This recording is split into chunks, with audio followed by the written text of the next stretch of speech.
Smita Shrikant, volunteer at Bahamas Prisons, Professor Vijay Raghavan of Tata Institute of Social Sciences, Mr. Mohit Raj, co-founder and coordinator, DICIA, Dr. Rajesh Kumar, Executive Director, SPYM, Mr. Anil Girotra, and all our esteemed guests and participants. UVCT has been striving to support adolescents in India through its various programs for the past 28 years. We started working with underprivileged children, providing them vocational training and life skill education through our landmark program named Shakti. Thank you. So, we started working with underprivileged children, providing them vocational training and life skill education through our landmark program named Shakti. This was adopted by UNFPA in their life skills manual that was published in 2001. We may also humbly submit that we advocated and succeeded in finding a due place for adolescents aged 10 to 19 years. Over the years, our focus included youth in conflict with law. Today, as we gather here to talk about our journey on reformation and rehabilitation in Tihar for the past 3 years, we get an opportunity to bring you our story in the presence of people who witnessed us, who worked with us, and people who helped us walk through this challenging path. With this, I would like to welcome Dr. UNB Rao, a PhD from IIT Delhi, a retired IPS officer, our chairman and founder of Urivi Vikram Charitable Trust, to begin our story. Sir, please. Thank you, Seema. You have been a great encouragement. I'm totally zero in this sort of communications. Anyway, dear friends, we all got together to talk on the theme of reformation and rehabilitation of young criminals. Reformation is not an easy task, but we have to make a concerted effort lest the spiraling trends of crime shall eat us away. Even now, threats of crime are nowhere less. As a kid, I happened to see the movie Do Aanke Baraha Haath, a depiction of a determined jailer struggling to reform 6 dreaded criminals. The jailer succeeds, but at the cost of his own life. Such commitment is perhaps expected of a reformer.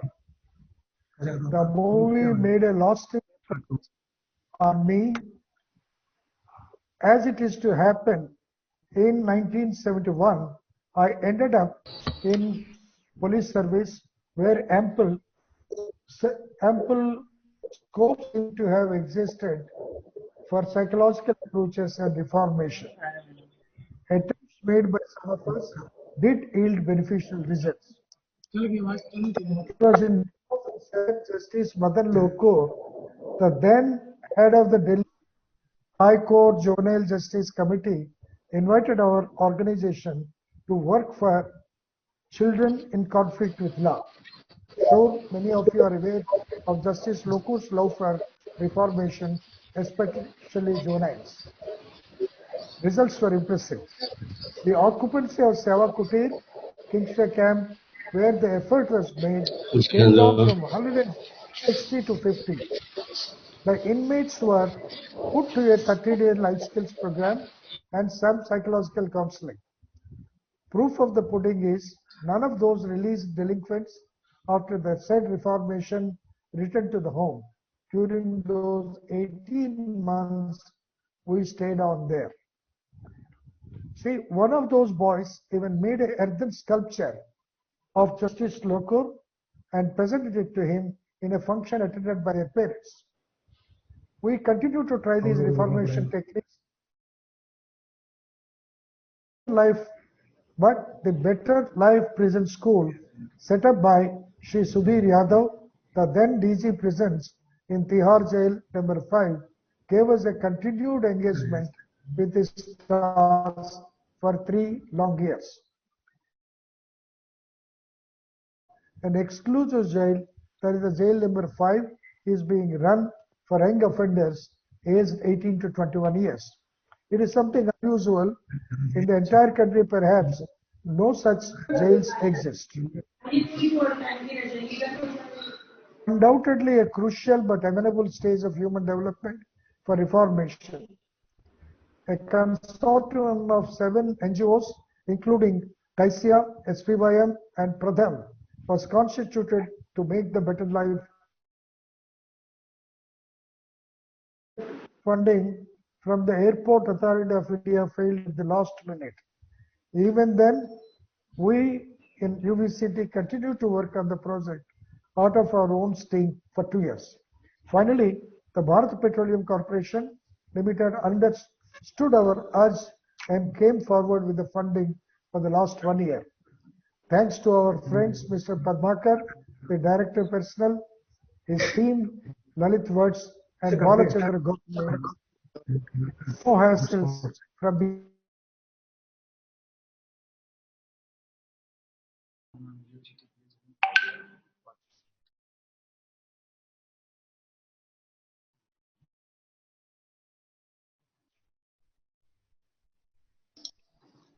Sir, your Voice is on mute. Your voice is gone.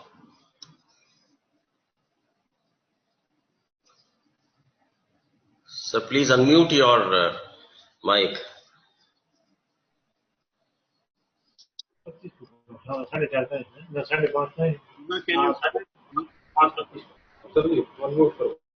Rao Sahib is to be unmuted.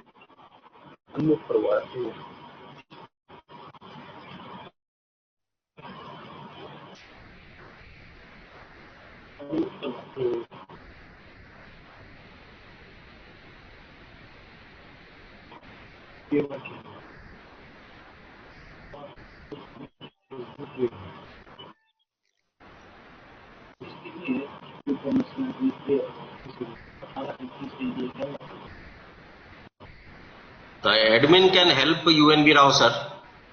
The admin can unmute his mic. Admin थोड़ी है.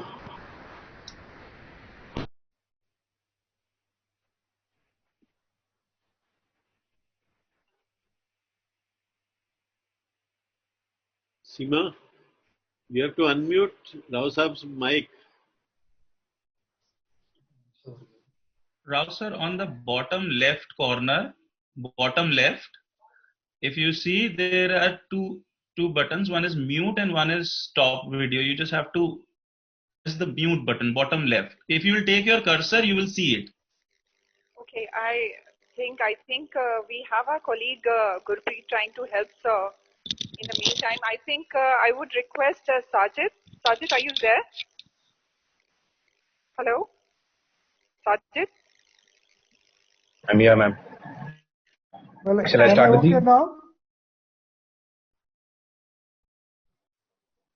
Good evening, criminals. Reformation is not an easy task, but we have to make a concerted effort lest the spiraling trends of crime will eat us away. Even now, the threats of crime are nowhere less. As a kid, I happened to see one of those classic movies, Duan Ke Baraha Haath, where a jailer takes the responsibility of reforming and rehabilitating 6 redder criminals. He takes them to an open jail and work on them and finally succeeds in bringing changes in them, though at the cost of his own life. Of course, reformation may seem to be seeking such a commitment in the reformer. Well, the movie made a lasting impression on me, and we kept thinking about it, how to go about it. A chance would be I ended up in police service where ample service seemed to exist. Yeah. Oh.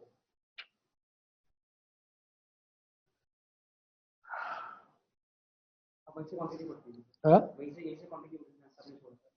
Am I continue?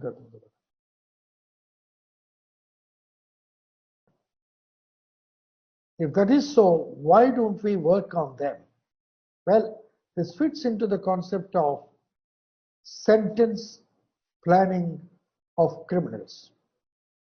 They are there in the jail, they are the captive audience. What is that we can do? This is what we tried during the last 3 years. The background to it, I must say, I happened to see as a kid, some of my friends also tried these things and we came up with very good results, particularly regarding obtaining the truth and confession from the criminal. It was in 2007, we did get a chance. Our organization, Urivi Vikram National Center for Adolescents, got an opportunity to work on children in conflict with law at Seva Kutir, Kingsway Camp. Children went on rampage and they burned the furniture and they turned against the superintendent. And it was a very volatile situation. It was at that stage we were invited to the observation home by the Juvenile Justice Committee headed by Justice Madan Lokur, and we went about dealing with the children scientifically, systematically, and more importantly, psychologically. We gave them a number of life skills. We gave them a number of psychological therapies, individual counseling sessions. All these helped in bringing down their tempers and making them to realize their responsibilities. As we found changes in the children, they were released one after another on bail, and it brought down the strength of the observation home came down from 150 to 60 or so. The proof of pudding is whomever we released on bail, they did not come back to the observation home during those 18 months of our engagement there. It does give an impression that whatever changes we try to bring in them were really working. We continue to try these techniques now and then. We prepared a model for reformation and presented in the All India Criminology Conference. All these helped us to keep thinking about this theme, and we again worked in Majnu Ka Tila, where the interesting that Nirbhaya accused, who was a child, who was a juvenile delinquent, he was also present. The changes we did find very interesting, and we continue to work. But last 3 years, we got the opportunity to work on this thing more rigorously, systematically, with full team. When jail number 5 of Tihar prisons started a Better Life Prison School. It was the initiative of Mr. Sudhir Yadav, the then DC Tihar Jail. He seemed to have really thought about it correctly and succeeded in launching this program. Many of us, including Taisia, SPYM, Pratham, and various other NGOs, got together to make this school fully functional. Unfortunately, the funding issued by Airport Authority failed at the last minute, but we continued somehow. We continued on our own steam, carried it on for 2 years. It was at that stage we got the funding from Bharat Petroleum Corporation Limited. We thank Mr. Padmakar, the Director Personnel, Mr. Wirtz, the Northern Zone General Manager, and our friend Mr. Gokhale. All of them actively participated, not only gave the funding, actively participated in the program, and they encouraged us from time to time.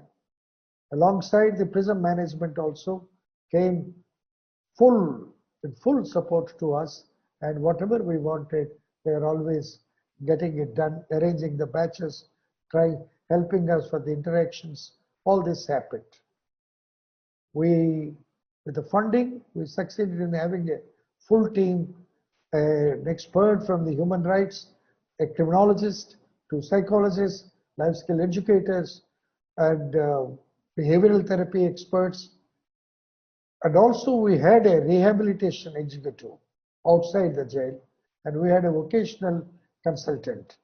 All of them were working in tandem, and as soon as the inmates were chosen for the interactive programs, we prepared their data based on initial intake form. And that's something very good we are willing to share with any one of you. We need to have data about the inmates, about the participants of our programs, so that our team, our experts should know where to handle, what to handle. We used two formats. One was for the freshers, first timers. It was just a 15 days format, and another was for a 45 days format, which was meant for the hardened criminals and repeaters. And main theme was the life skills. Life skills are the skills many of you would know. They are the adaptive abilities. They are the abilities to adapt to the life. They help the child, the person, participant, to know their strengths and weaknesses, to improve their interpersonal relations, and also to control their anger, to also to control their anger and gender drug resistance. Some of these things were happening and were possible, and we always extended these modules through brainstorming sessions, active participation, and role plays. All these helped in the participants taking interest in them. We used audio visuals and good length, and we also alongside oriented the prison staff, and we gave some counseling sessions to the prison staff families, because families are also worried about their bread earners, because they were working in the prison. So we used to take care. We tried to help them also and try to answer their queries. All these helped us, and we adopted particularly cognitive behavioral therapy, and also the individual counseling sessions, group counseling sessions. We always gauged the impact through pre and post studies. We basically used criminal propensity tests just to see what is the criminal propensity in the individual before and how it changed later. We did find some good results, and our criminologist is going to make a presentation, and soon after me is going to tell you how the results were. In total, we covered about 950 inmates for the life skills sessions, and about 250 of them in the behavioral therapies. I must say at this point, life skills, life skills, life skills, what we keep on talking. Interestingly, our organization started a program called Shakti, that is empowering dropouts and underachievers, way back in '95. We prepared a program just of modules, how to improve them, how to harness their energies. As we went about doing it, in 2000, that is almost 5 years thereafter, the UN Interagencies Working Group noticed our program, studied it, and found merit in it, and they adopted that program as life skills for out of school adolescents. We are glad that our program has been appreciated. I must say that this is a program, is a holistic approach. It is an approach whereby It is not only correcting the shortcomings in the individual, but also empowering him. Having been corrected, how he can go about, what is that he can do for his life. So virtually there are about 40 modules in this, and they have been remodeled as per the present requirements they were used, and we are very happy the modules have brought in needed changes. I cannot say that we succeeded 100%, but at least we achieved 60% success. Not bad. We can do still better. Unfortunately, the COVID also took away 3 months of our program time. But during that time, we were interacting with the inmates who were sent out on payroll. That helped us in formatting our rehabilitation techniques. I must tell you, friends, reformation and rehabilitation, which also forms part of your sentence planning of prisoners system, which is the modern thing. Even prison manual of BPRND talks about it. So it is always try to work on them. After all, they are your captive audience. That is the time, if we can work on them, bring forth some changes, and they are coming out, they are better persons. Well, I would like this crusade to continue, and now I request Mr. Sajid to make his presentation. Thank you very much. Can I have the slide, please? Thank you, Paresh. So the intervention is basically, I hope I'm audible. The intervention is basically divided into two formats. We have a pre-release and a post-release involvement. The pre-release methodology involves, it's basically structured into three parts. That is, firstly, we have a structured profiling of the inmates. Then we have induction into the life skill courses. And then after that, we have need-based psychological counseling. Yeah, so this is the tool that we use to profile inmates. It's called the initial intake form. Yeah, so the profiling is based on few variables. We measure the mental, emotional, demographical, associational, and personality measures. And now we consider that criminal behavior is common. So if a rapist rapes, so if we decode how a rapist's brain works, so we can literally crack factors, behavioral consistency, and homology. And as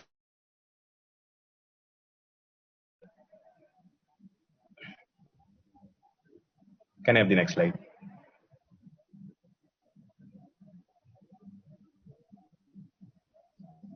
Can I have the next slide, please?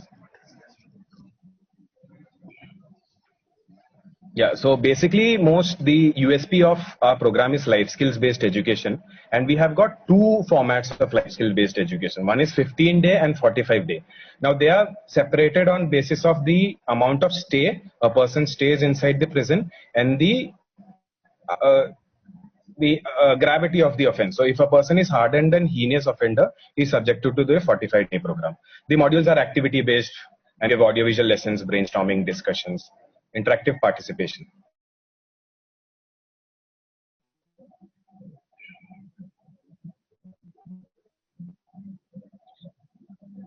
Slides need to move a little faster, please.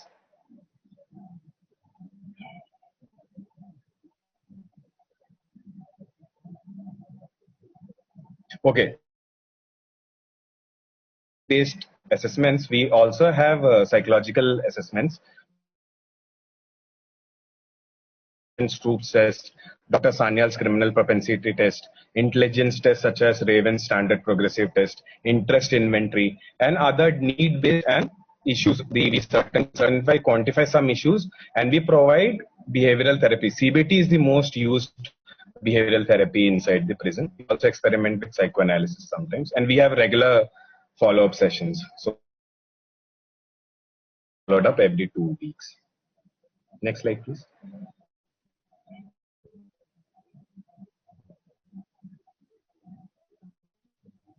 The pace should increase, slide should move a little faster, please. Yeah, so this is basically the post-release methodology. The post-release methodology also focuses on three basic things that are financial independence, booster life skill sessions, psychotherapeutic sessions. Can I have the next slide, please?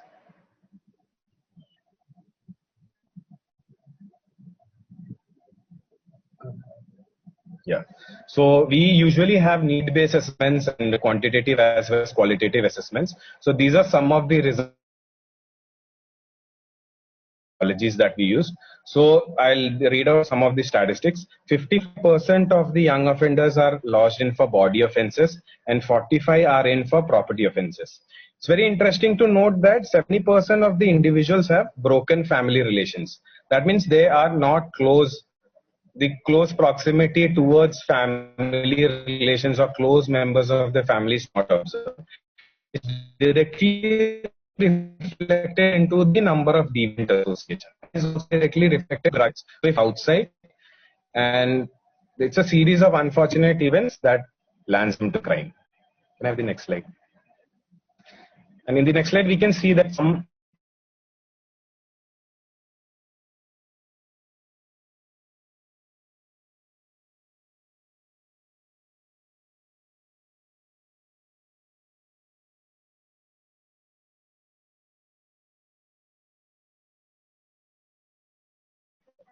sorry, there's been a little technical glitch. Anyway, I'll move on with the presentation. So what we recently or mainly discovered was we followed concluded that there are basically four main reasons that are causality of crime. That is under victimization by society once repatriate. Then there are continuous drug relapses, and there's a tendency of the inmates to contact the same deviant associations he was in touch with, the same people who put him in prison. But then he has a tendency to go again and meet with same group and unresolved psychological issues. So these are few of the reasons that it's been 3 years that we've been working, and these are the four things that we focus on. And yeah, then that's the presentation. We'll now follow it up with a video.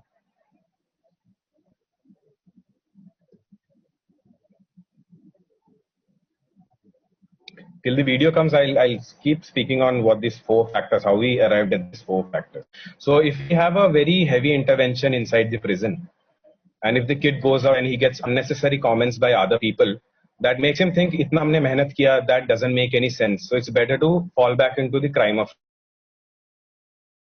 How do we cope up with this? We provide better life skill. We teach them how to have better communication, better interpersonal relationships, how not to mind what the others say, to have a bigger picture of yourself. And drug problem is a very big problem. So we also try to use drug de-addiction techniques. But then de-addiction is addiction is one of the reasons that 90% we've observed most of the kids go into crime just because of the drug habit. So to fuel drug habits, you have to thieve, you have to have money. So that's what one part of all of the property offenses. That's what their modus operandi is. And contact with deviant association happens because all these kids.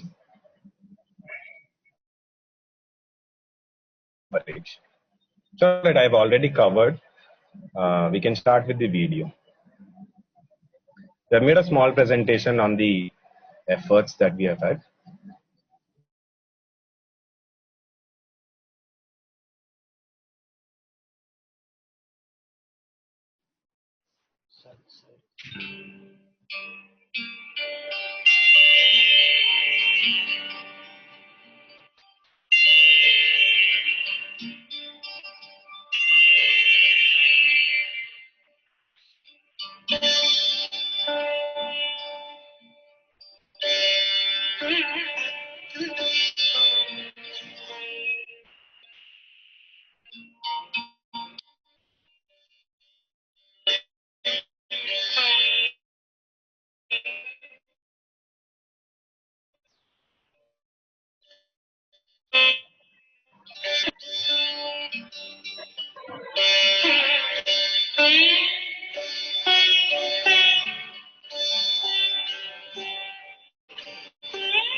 Right. Thank you so much, Sajid.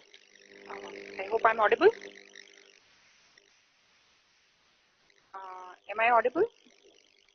Yes, ma'am, we can go on. Right. Okay. You're audible. You're audible. You're audible. Thank you so much, Sajid. I hope you enjoyed watching this video as much as we enjoyed working on the project. Now I would like to introduce the brain behind the historical initiative of Better Life Prison School, Mr. Sudhir Yadav, former Director General Tihar Prisons and presently a full-time member, Public Grievance Commission, GNCT Delhi. He's been a member since 2017 and of course he's a 1985 batch IPS officer as well. Welcome you, sir. Thank you very much, Dr. UNB Rao, and thank you for the work you have done and the UVCT is doing with young offenders and primarily the adolescents. The important contribution you make to the lives of young offenders and youth and all over the country is remarkable. I am honored to be amongst the distinguished speakers and your superstar panelist today. Personally speaking, it was a huge responsibility, opportunity and a privilege to have been appointed as Director General of Prisons, Delhi, and I enjoyed every bit of my stint working in Tihar, which also includes the other prisons of Delhi, like Mandoli and the Rohini jails. Before I speak on the Better Life Prison School, the topic which you wanted me to speak on, I would like to share some of my thoughts on prison and its purpose. First of all, the very fact that a school inside prison sounds very strange to me and also to everyone, those who have been working with the jail. But I must share with you, it was one of the most talked about activity in prisons during those days. As I understood, depriving someone of his liberty, though for a short period of time, is one of the most significant aspect of the imprisonment, we say the jail or saja. It is hoped that punishment will serve as a deterrent to, and therefore it is important also. But to my mind, it does not stand to reason. That it is to protect the society, because nearly all those sent to the prison or jails will someday, sooner or later, will be released and they will re-enter the society.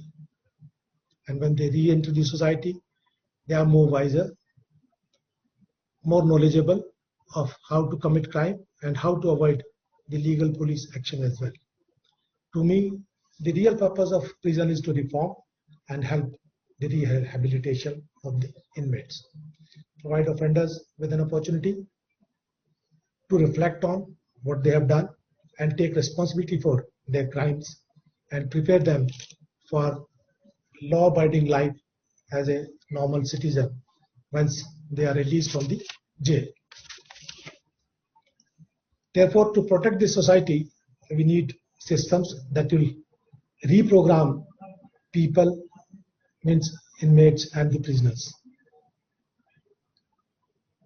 Also to teach them some life skills, to equip them so that when they are released from jail, they can take up the meaningful or gainful activities, and that will help them become more productive members of the society, and also to wean them away from undesirable activities upon release. Every effort should be made by all concerned to not to put up roadblocks that make it hard for the inmates and they give up and resort to or revert to their old lives or habits. It is only by prioritizing rehabilitation, I believe, that we can reduce the re-offenders, the recidivism, and in turn, the number of future victims of crime. And mind it, it is not that easy as we think it. It was in this backdrop that the Better Life School and other initiatives at Tihar were undertaken, and largely it was supported by the NGOs from its very inception. Also, I want to take this opportunity to thank the prison staff who did incredibly important and good work, along with the NGOs.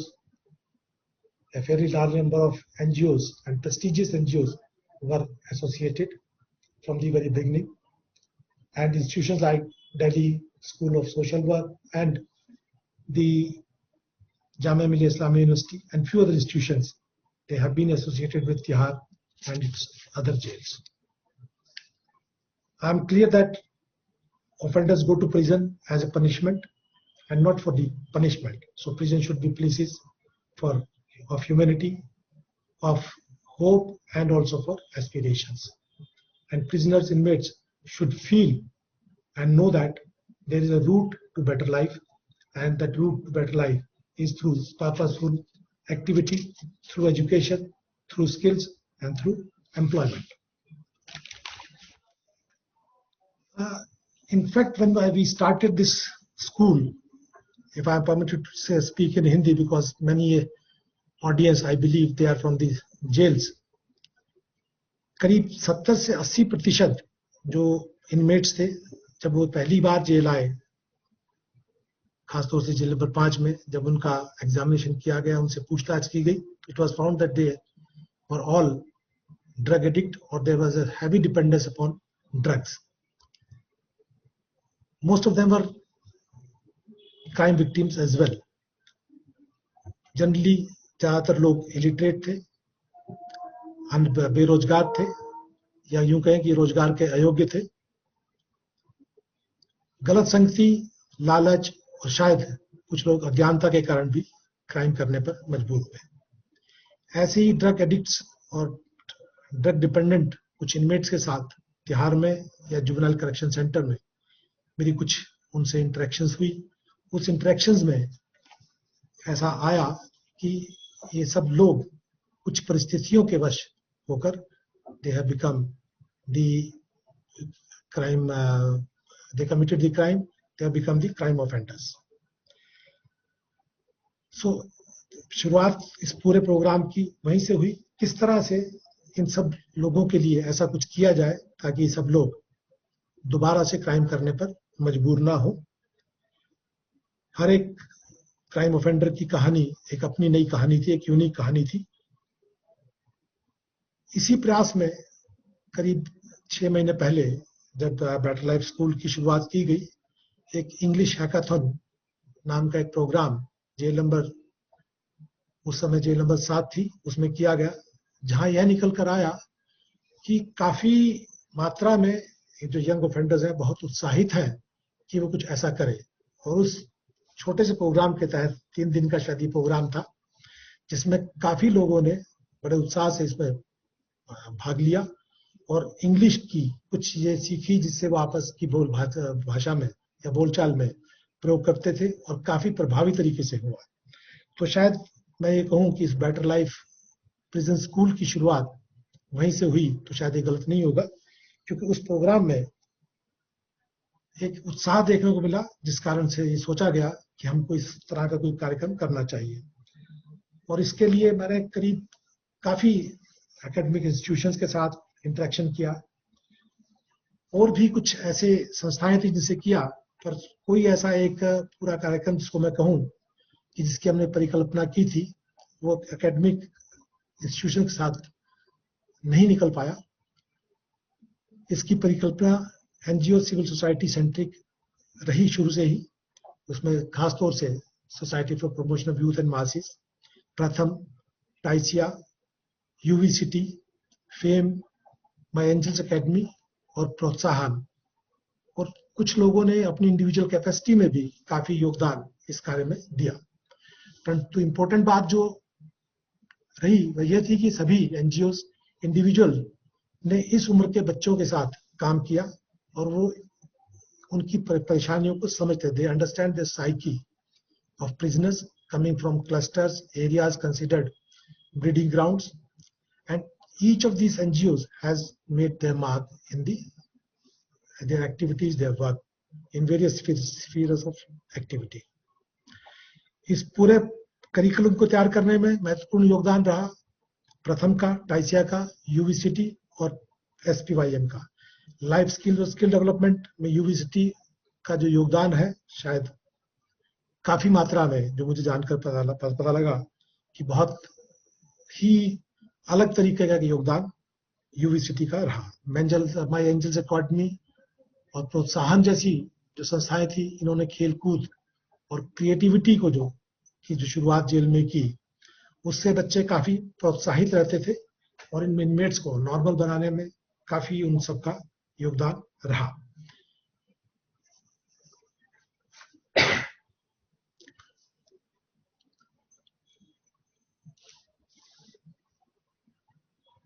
जैसा मैंने कहा कि इसकी department के बाहर और भीतर भी काफी बातचीत हमने की,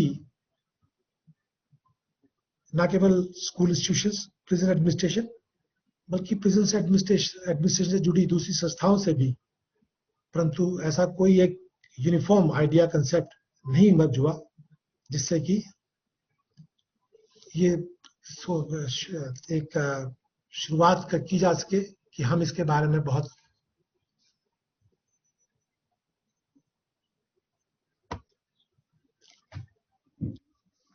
इस प्रकार के यंग ऑफेंडर्स के लिए आइडिया ऑफ स्कूल या कहीं सेंटर काफी समय से तिहाड़ प्रिजन की जिम्मेदारी संभालने के कुछ दिनों बाद ही मेरे जहन में आया, और इस बारे में डिपार्टमेंट के भीतर और बाहर बातचीत हुई। स्कूल इंस्टीट्यूशंस, प्रिजन एडमिनिस्ट्रेशन और प्रिजन से जुड़ी दूसरी संस्थाओं से भी इस विषय पर डिस्कशन हुआ, but no idea concept as such emerged in those meetings about how to go about the school inside a prison. करीब 6-8 महीने की सोच डिस्कशंस के बाद एक नए एक्सपेरिमेंट की, एक स्कूल की कल्पना साकार हुई, और इसके साथ हुआ बेटर लाइफ प्रिजन स्कूल की शुरुआत। इनफैक्ट प्रिजन स्कूल एक ऐसा प्लेटफॉर्म बनने लगा जिसके जरिए बातचीत, संवाद शुरू होने लगा, और इनमेट्स के साथ gender based violence, crime conflict resolution जैसे सेंसिटिव टॉपिक्स पर मीनिंगफुल डिस्कशंस भी होने लगी। यह एक ऐसा स्पेस बना जहां पर इनमेट्स, यंग ऑफेंडर्स, उनके इर्द गिर्द घूमते सामाजिक विषयों और इश्यूज पर बात करने लगे, और अपने साथियों के साथ एक हेल्दी डिबेट इनमेट्स में शुरू होने लगी। इसी सब के परिणाम स्वरूप ये सब इनमेट्स खुलकर अपनी बातचीत करना शुरू हुए, और क्रिमिनल एक्टिविटीज या बिहेवियर के बारे में पुनर्विचार भी करने लगे, और अपने साथियों और रियल लाइफ स्टोरीज के जरिए सीखने को तैयार हुए। जब भी कोई अवसर मिलता डांस, म्यूजिक, फंक्शन सेलिब्रेट करने का, तो इन सभी का एक उत्साह देखने को बनता था। न केवल उन्होंने अपने टैलेंट ही शोकेस किए या करने की कोशिश की, बल्कि अपनी tensions, court hearings, family meetings की ओर से भी माइंड डाइवर्ट करने का उनको एक मौका मिला। कई इनमेट्स अपने क्रिएटिव सेंस के जरिए कुछ अलग तरह की फॉर्म्स, न्यू आर्ट फॉर्म्स, जिनको हम कई एक्टिविटीज शुरू की। खासतौर से पत्थरों पर लेकर कलाकारी करना एक जेल में शुरुआत हुई, खासतौर से जेल नंबर 5 में, और वो बहुत ही, जिसे मैं कहूँ कि उसको सराहा गया, क्योंकि उनकी जो कलाकारी थी या कृतियाँ थी, वो जब बाहर जाती थी तो सभी लोग उस देख को काफी उसको चकित भी होते थे कि अच्छा ये जेल इनमेट्स ने तैयार किए। ऐसा ही एक वाक्य हुआ जब तिहाड़ कला जो अभियान शुरू हुआ, उसकी एक एग्जीबिशन ललित कला अकादमी में लगी, तो उस अवसर पर एक तिहाड़ की जेल नंबर 5 के एक इनमेट ने उस समय की चीफ जस्टिस महोदया का एक, उसने अपने हाथों से एक पेंसिल ड्राइंग की, और जब उनको भेंट की उस बच्चे ने, तो सभी ने उसको ना केवल उसके काम को सराहा, बट उसकी इस लगन को, कि उसने किस लगन से और कितने छोटे समय में उनका एक चित्र बनाया जो कि काबिले तारीफ रहा। तो इस प्रकार की और भी बहुत सी एक्टिविटीज थी, and it all helped offenders to achieve some progress during their detention. जैसा मैंने कहा कि ये एक ऐसा करीब 1-2 घंटे का जो उनको समय मिलता था खेलने का, बाहर मिलने का, उससे उनमें एक नई ऊर्जा मिलती थी। मतलब मैं ये कहूँ कि it was a school for young offenders created by them and used, organised by them. जो भी वहाँ एक्टिविटीज थी उसमें सबसे ज्यादा इन्वॉल्वमेंट इन ऑफेंडर्स का रहता था। 1-2 घंटे जब वो बैरक से बाहर मिलता उनको, तो अपने आप में उनको एक बहुत बड़ा रिलीफ मिलता था, लगता था। अक्सर इनमेट्स की रिक्वेस्ट होती थी कि उनको वीकेंड पर भी और छुट्टी के दिनों भी स्कूल की कोई एक्टिविटी अगर संभव हो तो उसमें पार्टिसिपेट करें, वो चलनी चाहिए, ताकि उनको बाहर अपने साथियों से मिलने का अवसर मिल सके, अपनी बातें शेयर करने का एक अवसर मिल सके। फेस्टिवल सेलिब्रेशन एक ऐसा अवसर होता था जिसका इन सभी को इंतजार होता था, उसकी तलाश में रहते थे, क्योंकि यह एक मौका था जब वो अपना जो भी टैलेंट था वो शोकेस कर पाते थे, या परिचित जो उनके साथी थे जो दूसरी जेलों में या दूसरे बैरक्स बंद थे, उन सब के साथ मिलने का, शेयर करने का। इस तरह का इंटरवेंशन, संवाद, न केवल उनको प्रोत्साहन देता, बल्कि उनको कुछ अच्छा करने के लिए और भी वो प्रोत्साहित करता था। जेल प्रशासन की भी इन सब के जरिए कोशिश थी कि मेंटल या जो उनके एकेडमिक और अदर डिस्कशंस हैं कि उनको ऐसे अवसर दिए जाए ताकि वो अपनी मेंटल वेलबींग या मेंटल फैकल्टीज को सही दिशा में ले जाए और आगे आगे उसमें काम करे। तो उससे सभी को एक अजीब वातावरण लगा कि जेल का वातावरण ना होकर शायद किसी पाठशाला का वातावरण है। और सबसे अजीब लगता था जब जेल में कभी जाते थे और जेल के प्रांगण के अंदर अगर हम देखते स्कूल के बच्चे एक स्कूल यूनिफॉर्म में, तो अपने आप में एक बड़ा अलग सा एक एहसास मिलता था।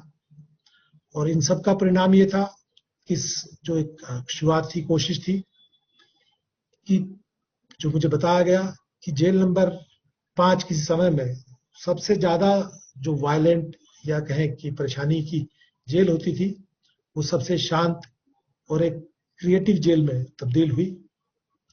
सो मच सो कि जहां किसी टाइम में करीब 250 रिपीट ऑफेंडर्स एक साल में जेल में आते थे,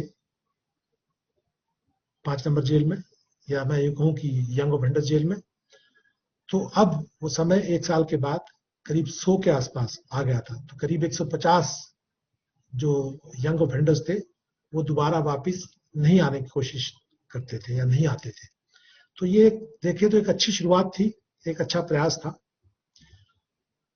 कुछ बच्चों ने यहां तक कहा कि अगर ऐसी शिक्षा हमें बाहर मिली होती तो शायद वह जेल नहीं आते। और ऐसे भी कई वाकया मुझे बताए गए कि पेरेंट्स ने अपने बच्चों की बेल लेने के लिए रिफ्यूज किया क्योंकि उनको जेल के अंदर अपने बच्चों के लिए एक बेहतर वातावरण दिखाई देता था, मिलता था। जेल के भीतर का जो एक स्पेस था जो क्रिएट हुआ, मैं कहूँ कि कला संगीत इस तरह की जो है लेखन की आदि की जो एक्टिविटीज के जरिए उनको एक एक्सप्रेस करने का जो मौका मिला, तो उनसे उनको लगा कि शायद ये पहली बार उनको लगा जेल में आने पर कि जेल भी एक ऐसी जगह है जहां उनकी बात भी सुनी जाती है, जो वो बात कहना चाहते हैं, करना चाहते हैं, वो कर सकते हैं और उनके प्रति किसी तरह का कोई पूर्वाग्रह या प्रेजुडिस नहीं है। दूसरे वार्ड्स में बंद फेलो मेट्स के साथ इंटरेक्ट करना उनको, जैसे मैंने कहा कि संभावना उनको बहुत एक स्फूर्ति प्रदान करती थी और मिलकर ये सब बच्चे, एडोलसेंट बच्चे जो भी हैं, उनको यंग इनमेट्स, ये सब काफी पॉजिटिव महसूस करते थे। To me, the prison school was a space for them where they can talk about their inhibitions and share their vulnerabilities. A platform for experimenting and channelizing their energy by involving them in activities they were not exposed to outside adults.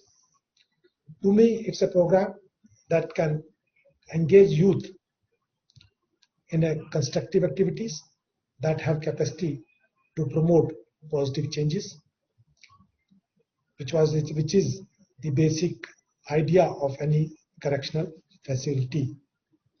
Such programs in school can help youth to take some good memories of the prison once they get released. अपनी बात को यहीं पर समाप्त करते हुए मैं अंत में ये कहना चाहूंगा कि पूरा कार्यक्रम जो था एक तरह से यंग ऑफेंडर्स को सपोर्ट करने के लिए शुरुआत किया गया था, ताकि वो सीख सकें, समझ सकें और उसके बाद एक सही अपनी जो भी उनकी चॉइस है वो एक्सरसाइज कर सके।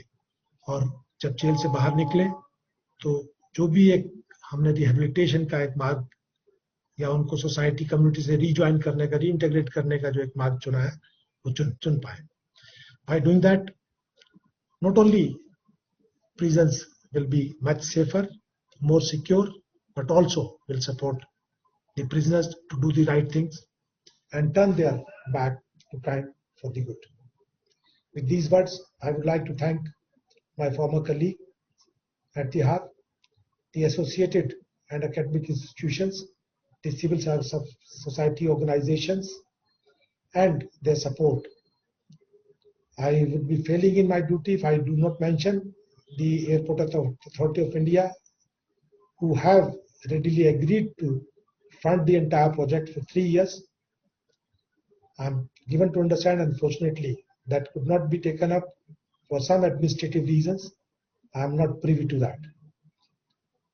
I'm grateful to the NGOs for their support, and particularly the participant NGOs and the groups who have come forward to make this possible through their generous support and engagement with the young offenders. Big thanks to organizers of the webinars for bringing together some of the ideas and some of the experiences and the stories which we have heard about the inmates. Thank you. Thank you very much. So much, sir. Thank you so much, sir. Yeah, please. Sir, you were saying something? No, I just wanted to thank him. He gave the complete background, how Absolutely. the school came up, which we were not, many of us were not aware. Thanks Yes. to him. Yes, absolutely, please, sir. next. It only shows his passion, the way he was explaining, and only such a heart can just go on and on talking about a topic which he's been so passionate about. Thank you so much, sir. Next in our webinar, we bring you some impressions from the beneficiaries of our project.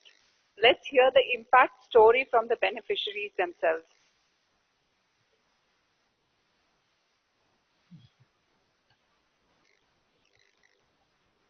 आइए देखें बच्चों द्वारा लिखित कुछ झलकियां।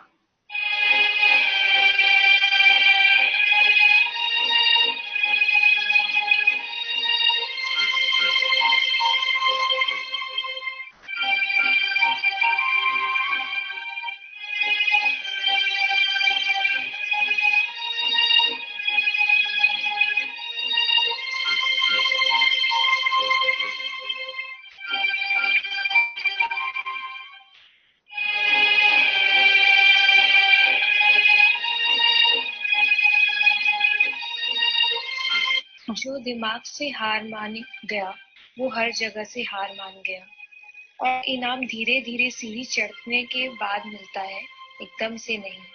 यहाँ से बाहर जाने के बाद वो दोस्त, वो जगह, गंदे काम छोड़ दूंगा। और कभी आत्महत्या करने का विचार आए तो अपने आप को किसी काम में या फिर अपने आप को उस जगह भी नहीं समझूंगा, क्योंकि मेरा भी परिवार है। ये सारी बातें मुझे काउंसलिंग सेशन में बताई गई है, जिसके लिए मैं काउंसलिंग वाली मैम को धन्यवाद करता हूँ। जेल में आकर मैंने बहुत परेशान रहता था। पहले मुझे किसी क्लास जाने का मन नहीं करता था, फिर अपने परिवार के बारे में सोचता था। अपने फट्टेवार के कहने पर लाइफ स्किल की क्लास में गया। वहाँ मुझे बहुत अच्छा लगा। सारे टीचर ने बहुत अच्छे से बात करी। फिर मैं वहाँ रोज जाने लगा। वहाँ जिंदगी के बारे में भी अच्छी बातें बताते हैं, तो दिमाग को सुकून मिलता है। क्लास में जाने के बाद पता चला नशा करने से परेशानी कम नहीं होती और बढ़ जाती है। बाहर जाकर अच्छी आदतें सीखूंगा और अपने परिवार वालों के लिए कुछ अच्छे काम करूंगा, जिससे परिवार में सब खुश रहें। इसके लिए मैं सभी जेल स्टाफ और टीचरों को धन्यवाद कहता हूँ। जैसे एक नौका समुद्र की लहरों से लड़ते हुए किनारे तक पहुँचती है, वैसे मेरे अंदर ये खूबी है कि मैं अपनी जिंदगी में आने वाली बाधाओं से लड़कर आगे पहुँचता हूँ।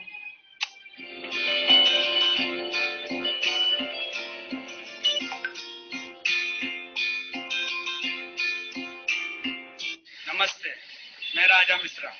लाइफ स्किल में मैंने ये सीखा कि अपने जीवन को पटरी पे कैसे लाएं।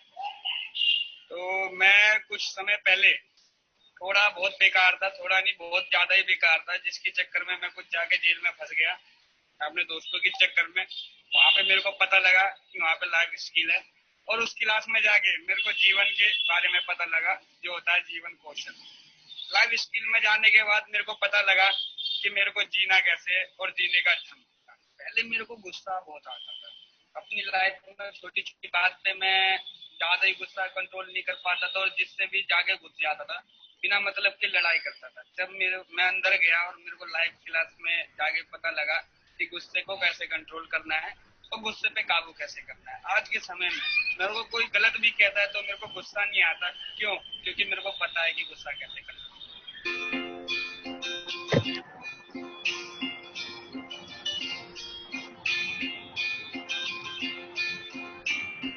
हेलो दोस्तों, मेरा नाम राज है। तो आज मैं बात करने जा रहा हूँ उन लड़कों के बारे में जो यार क्राइम में घुसकर गंदी संगत और सोच है ना, मतलब बिल्कुल बदल जाती। जो ये सोचते हैं ना कि हम क्राइम में घुस गए हैं, हम आगे बढ़ गए हैं तो हमारी कोई हेल्प नहीं करेगा, हम आगे मतलब बस पूरा वो अच्छाई का रास्ता पीछे छोड़ आए, हम पीछे नहीं आ सकते वापस।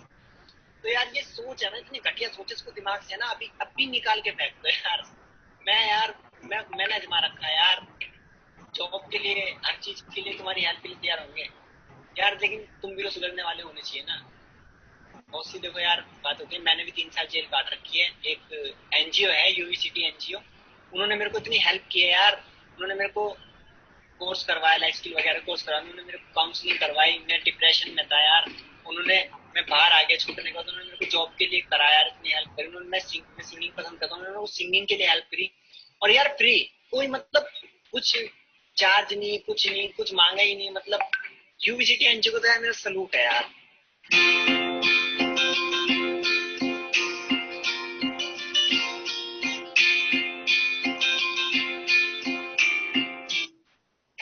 ये जो CJ5 में यूवीसीटी वालों ने जो हमें कुछ फैसिलिटी दी है, उससे मतलब बहुत कुछ चेंज, मतलब लोगों की लाइफ में चेंजेस आ चुके हैं। उसमें क्या होता है कि कुछ लोग होते हैं जो रिपीटर्स होते हैं, जो मतलब एक ही क्राइम बार बार करके मतलब पैसों के लिए, नशे के लिए जो करते हैं, इनको सिखाते हैं इनका मतलब जो एडिक्शन होती है इनका नशा छुटाने की, इनको किस तरीके से लाइफ कंट्रोल करनी है। नशा करेंगे तो इनको मतलब सिंपैथी, एम्पैथी, मतलब हम ये सीखते हैं कि हमें हमारी जिंदगी जीने का तरीके क्या है, हम किस तरीके से जिंदगी जी सकते हैं, क्या अच्छा है क्या गलत है। जैसे कुछ एग्जांपल हो गए हमारे ये एंग्री मैनेजमेंट के, हम अपने एंगर मैनेजमेंट को कैसे कंट्रोल करते हैं, गुस्सा कैसे कंट्रोल होता है हमारा। अगर हम अपने आप को अच्छा बनाएंगे तो हमारी लाइफ अच्छी चलेगी, बुरा बनाएंगे तो बुरी चलेगी। लाइफ स्किल हमारे इस चीज पे है। लाइफ स्किल को हम एक तरीके से कह सकते हैं कि अगर हम कुछ कर लेना तो सामने वाला इंसान हमें देख के समझ जाएगा कि हमारी स्किल इस तरीके की है। हमने अपना ये सब सीखा है जिस वजह से हमें लोग जज करते हैं। सिटी वाले मेरे को मतलब ये चीजें मतलब बाहर निकल के ये चीजें होंगी और इतना सपोर्ट करेंगे, उससे मतलब बहुत ज्यादा सपोर्ट मिला है मुझे। मेरी उस चीज से भी रोका है और मतलब समझाते भी है। मेरी रेगुलर मतलब टच में भी हूँ मैं यूवीसीटी के, आप लोगों के सबके। और इसमें जो भी मतलब मुझे लगता है ना कि कुछ कुछ बातें जो मैं नहीं कर सकता या जो मुझे लगता है कि गलत है या फिर अच्छा नहीं होगा, उस चीज के बारे में डिस्कस कर लेता हूँ। और जॉब दिलाने के लिए भी मतलब फैसिलिटी है यूवीसीटी वालों पे, ये उनको जॉब भी दिलवाते हैं। Paresh, now I would like to invite Mr. Padmakar, Director BPCL, and Mr. Watts, without whom this well-structured program wouldn't have been possible. Sir, please share your thoughts with us. I just hope that they have been able to join, because I understand Mr. Watts was having a great difficulty in joining. Do we have you, Mr. Padmakar? Mr. Watts? Mr. Gokhale? Sir, are you there? Okay, great. Thank God. We have BPCL here. Yeah, Simaji, I was just trying to get in touch with Mr. Watts, whether he is able to join, because I wanted really to, him to share the insight and regarding the support. Right, it is till that time. If you allow me another 2 minutes, okay. Can I just check and get back to you? Please, definitely. For the rest of the audience, I would like to share at this particular moment that Mr. Gokhale has been a great support, definitely. He's the one who's shown keen interest in the program from day one, and his response was definitely very encouraging, which gave us much hope and encouraged us to hold on to it. So what I'll do is I'll just move on to our next speaker. Let us continue. Seema. Sir, he said, yes, sir. Yes, sir. Let him give for 5 minutes to Kavita Srikanth is there, then let it start. Okay. So, yeah. I thought Gokhale can complete, can talk something about PPCL because Okay. I'm not able to get what's Mr. Padmakar. Let Gokhale be requested to say. Okay. Okay. Is he there? Thank you, Yes. thank you, Simaji, and thank you, Dr. Rao. When we received this proposal from UVCT, of course, it took little time for us to understand what exactly this it's going to, Anna, how. Hello? Yes, we can hear you. Yeah. Sir. So when we received the proposal, definitely, yes, I do understand that it took some time for us to understand what exactly it is. But once it was through, I was particularly, as from BPCL side, I can share this. I was so happy. Thank you so much. I never imagined in my life that I'll be able to enter Tihar Jail and put a stamp on my hand, not as a inmate of organizing work, team. When I think thrice I've been to Tihar Jail, with thanks to you all for your efforts to show us what exactly been happening inside the jail number 5. Participants, they just shared it doesn't look like a jail. My first impression, my wife asked me, "Oh, you been to Tihar Jail?" I said, "I never knew that I was entering Tihar Jail. I thought I'm entering some school or a college or something like that." Fantastic experience and fantastic work which has been happening there. And it's not a university. I thank other organizations also which you showed us. I think there were Asian Paints and many other people who were imparting a lot of trainings. Because tell me, okay, with some mistake they have been inside, but the moment they are out, how they will be treating themselves or how the society will treat them, and how to come out of their that particular phase in the life, how they can stood on their feet to earn a livelihood and a respectable living. BPCL, definitely we have been providing CSR support to many such areas, though it was not part of one of our core thrust area. That is why it took some time for us. But of course, we have considered this under skill development. And yes, I fully agree that it can fall under skill development. And right now, because of COVID, we could not support you a little further. But definitely, for the coming days, coming year, we will be able to. Thank you, Dr. Rao and Simaji. And I would like to thank many other. I forgot their names. Who were the instructor or your trainers? Thank you. With us and Correct. Yes. Pooja, all of us are here. So thank you so Thank much, you. sir. And Thank not you only for that, sharing. I still have that you say that painting, that stone as a paperweight. Practically, I'm using it every day on my table. Right. Thank So you. Thank you that's a very much. moment to. Meanwhile, I will Balachandra try. Gokhale. Thank you, Dr. Saab. Thank you, Dr. Saab. Right. Thank you Yeah, so much, whenever, sir. Ji, sir. no, whenever Watts and Yeah, Mr. Padmakar are able to join, they can also say words. Please continue surely, with next. surely, surely. I will just try in it. Okay. Yeah, absolutely rightly pointed out. I Yeah. remember their faces when they came in for the event for the first time they entered Tihar Jail. Much appreciation we have to acknowledge efforts being done by Tihar authorities. You know, the kind of program, definitely they deserve all the applause for their sincere efforts inside the jail, and also, you know, encouraging people like us, you know, our TICA, SPYM, our organization for helping us so much in delivering what we were there for. With this, I would like to invite our next speaker, Miss Kavita. Um, oh, sorry. Good afternoon, everybody. Namaste. Sorry, Kavita ji. I just so Ms. Our next speaker is Mr. Sandeep Goyal. So, Go ahead, please. Yes. sorry about it. No, we are not at ever, all right, Kavita ji, we are ever so grateful to Mr. Sandeep Goyal, Director General Prisons, for his keen interest in reformation, our efforts, and constant encouragement for our project in jail number 5. Let's welcome Mr. Sandeep Goyal, IPS officer of 1989 batch. Thank you, sir. Thank you so much for joining and waiting for us. I mean, you're among the first guests who have joined. We really appreciate that support of yours. Thank you so much, sir. Thank you, Seema ji. Good evening, UNB Rao sir, and good evening to all the participants. I think Sudhir Yadav Sahab has left, it seems. If he is still online, I will be very happy to address him also. Good evening to you, Sudhir Yadav sir. I must say, UNB Rao sir, that the thing you started in 2017, this program, this is really very good, which we highly appreciate. In fact, when I joined as DG Tihar about a year back,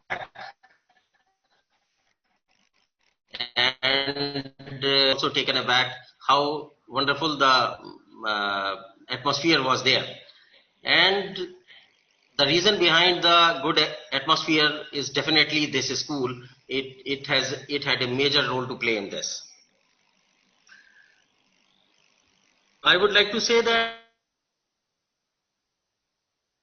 criminal administration system, the ultimate goal is to make the society crime free, to achieve a crime free society. That is the ultimate goal. But as Mr. Sudhir Yadav very rightly said, that our focus many times remains on just custody, just punitive. So that is not the final answer, because the person will definitely come out of the jail sometime. And if he comes out of the jail with the same mentality and rather better informed how to commit a crime, then we have not achieved our purpose. Our purpose is to reform. He doesn't commit a crime again. And how can we reform a person? By changing his mindset, by giving him opportunities, by way of opening opportunities for him by way of vocational training or something. So mindset and training, both the things are important, and I think your project combined both of these things. So that is very wonderful. एक बात जो Sudhir Yadav sir ने कही, जो कि मुझे उनको बताने में बहुत ही खुशी होगी, अगर वो चले गए हैं तो मैं अलग से उनको बताऊंगा। उन्होंने कहा कि जेल नंबर 5 बड़ी ट्रबल्ड जेल होती थी, क्योंकि उसमें यंग लोग हैं, तो ये बहुत ही वोलेटाइल जेल थी। लेकिन मैं ये देख रहा हूं पिछले 1 साल से it is one of the most peaceful jails. ये देखिए, अगर एक वोलेटाइल जेल एक पीसफुल जेल में कन्वर्ट हो गई तो बीच में क्या चेंज था? चेंज तो वही था जो सुधीर यादव सर ने शुरू करवाया था। आई थिंक, मुझे लगता है कि ये बेटर लाइफ प्रिजन स्कूल ने बहुत इंपॉर्टेंट रोल प्ले किया है, not only this school, all the NGOs. In fact when I से कि हमें एक क्राइम फ्री सोसाइटी अचीव करनी है, उसमें केवल जेल एडमिनिस्ट्रेशन नहीं कर सकता कुछ, ये जो एनजीओज हैं और जो गवर्नमेंट एजेंसीज हैं, टीचर्स हो गए, डॉक्टर्स हो गए, बड़ी वे में ये एक इफेक्ट देता है एक आदमी का माइंडसेट चेंज करने में, रिफॉर्मेशन करने में। तो I appreciate effort of all of you जो जेल के साथ कोलैबोरेट करते हैं और हमें इस टारगेट को अचीव करने में हेल्प करते हैं। जेल नंबर 5 के बारे में, जो कि एक जुवेनाइल जेल है, जुवेनाइल कहना नहीं ठीक होगा, यंग ऑफेंडर्स की जेल है। इसमें बाकी सबकी नॉलेज के लिए मैं बता दूं कि कोविड से पहले, कोविड के चलते अभी एक्टिविटीज बंद हो गई हैं, लेकिन अदरवाइज जेल की मैं एक्टिविटी आपको बताना चाहता हूं कि पूरे दिन में होता कैसे है। देखिए, कुछ बच्चे, इनमें से हम इनको बच्चे ही बोलते हैं, 18 से 21 साल के हैं, कुछ बच्चे इनमें से खेलने के लिए चले जाते हैं। खो खो हो, कबड्डी हो, क्रिकेट हो, फुटबॉल हो, 7 बजे से लेकर 11 बजे तक कुछ बच्चे खेलते हैं।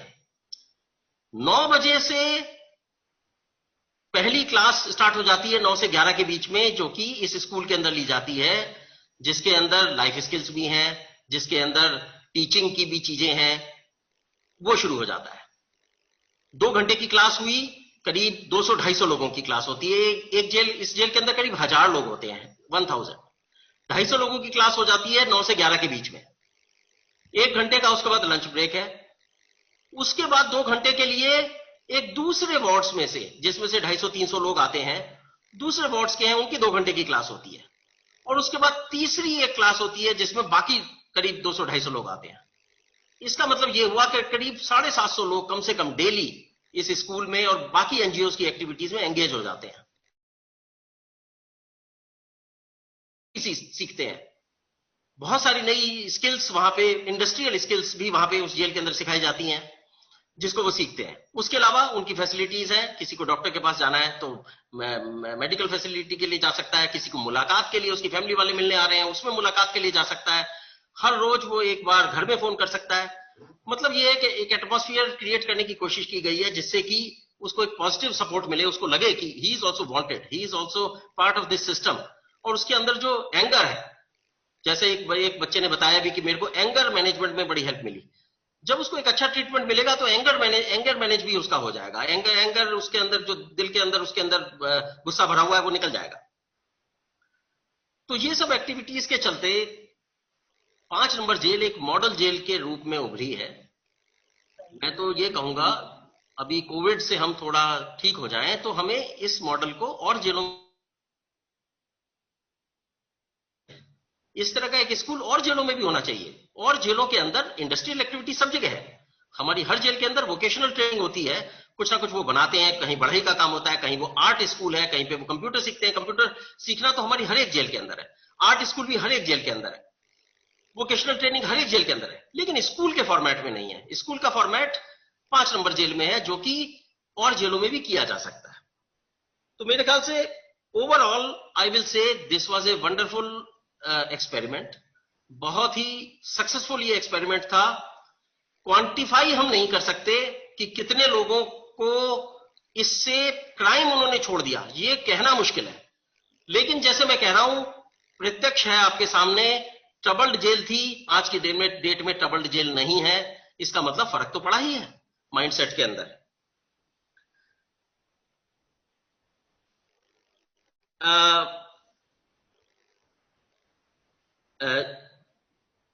यूवीसीटी से मैंने रिक्वेस्ट किया कि अभी आपका बीपीसीएल का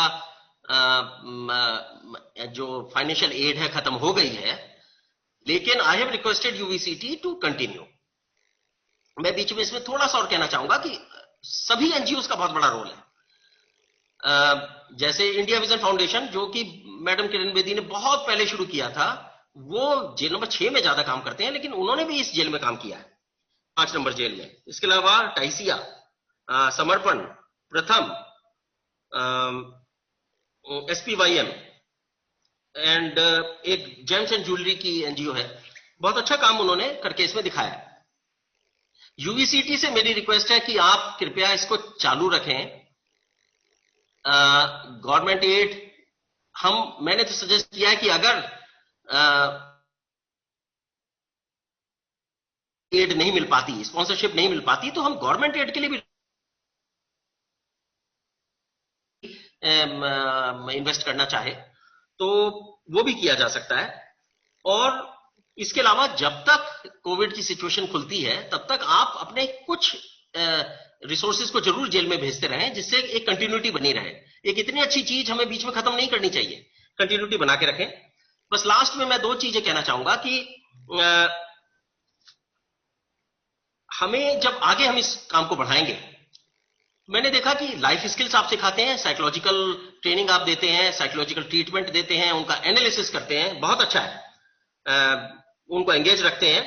लेकिन वोकेशनल ट्रेनिंग को हमें थोड़ा सा और इंप्रूव करना पड़ेगा। मेरे ख्याल से कुछ और एनजीओज को हमें साथ में मिला के वोकेशनल ट्रेनिंग और बढ़ानी पड़ेगी कि ये यंग बच्चे हैं, बहुत जल्दी सीख जाएंगे। उनको हम मल्टी उसमें स्किल्स में ट्रेनिंग दे सकते हैं। दूसरा जो जिस चीज पे हमें थोड़ा सा और काम करना पड़ेगा वो है post release care. Although it is part of your project, आपकी प्रोजेक्ट रिपोर्ट में भी लिखा है कि पोस्ट रिलीज केयर आपका एक इसका पार्ट है, लेकिन फॉलोअप, उसका फॉलोअप हैंड होल्डिंग वो आपने की है, लेकिन मेरे ख्याल से इसमें थोड़ा और फोकस करना पड़ेगा। मे बी आपकी ही एनजीओ कर सके या कोई और एनजीओ जो जेल के बाहर का काम संभाल सके, और जेल के अंदर की एनजीओ और बाहर की एनजीओ मिलके हमारी सपोर्ट से और दिल्ली पुलिस की सपोर्ट से इसको हम अगर हैंड होल्डिंग पे ज्यादा ध्यान दें तो रेसिडिविज्म और हम कम कर सकते हैं। आप लोगों की नॉलेज के लिए बता दें कि रेसिडिविज्म स्टैटिस्टिकली अभी 20% है हमारी जेल में। हम बहुत अच्छा अगर हम इसको इंप्रूव करके अगर हम कम ले आए 17% पे 15% पे, it will be a great achievement. I think we should all work towards that, and I congratulate you UNB Rao sir for such a wonderful webinar, and to the benefit of everybody and to the benefit of the inmates and society. Thank you very much.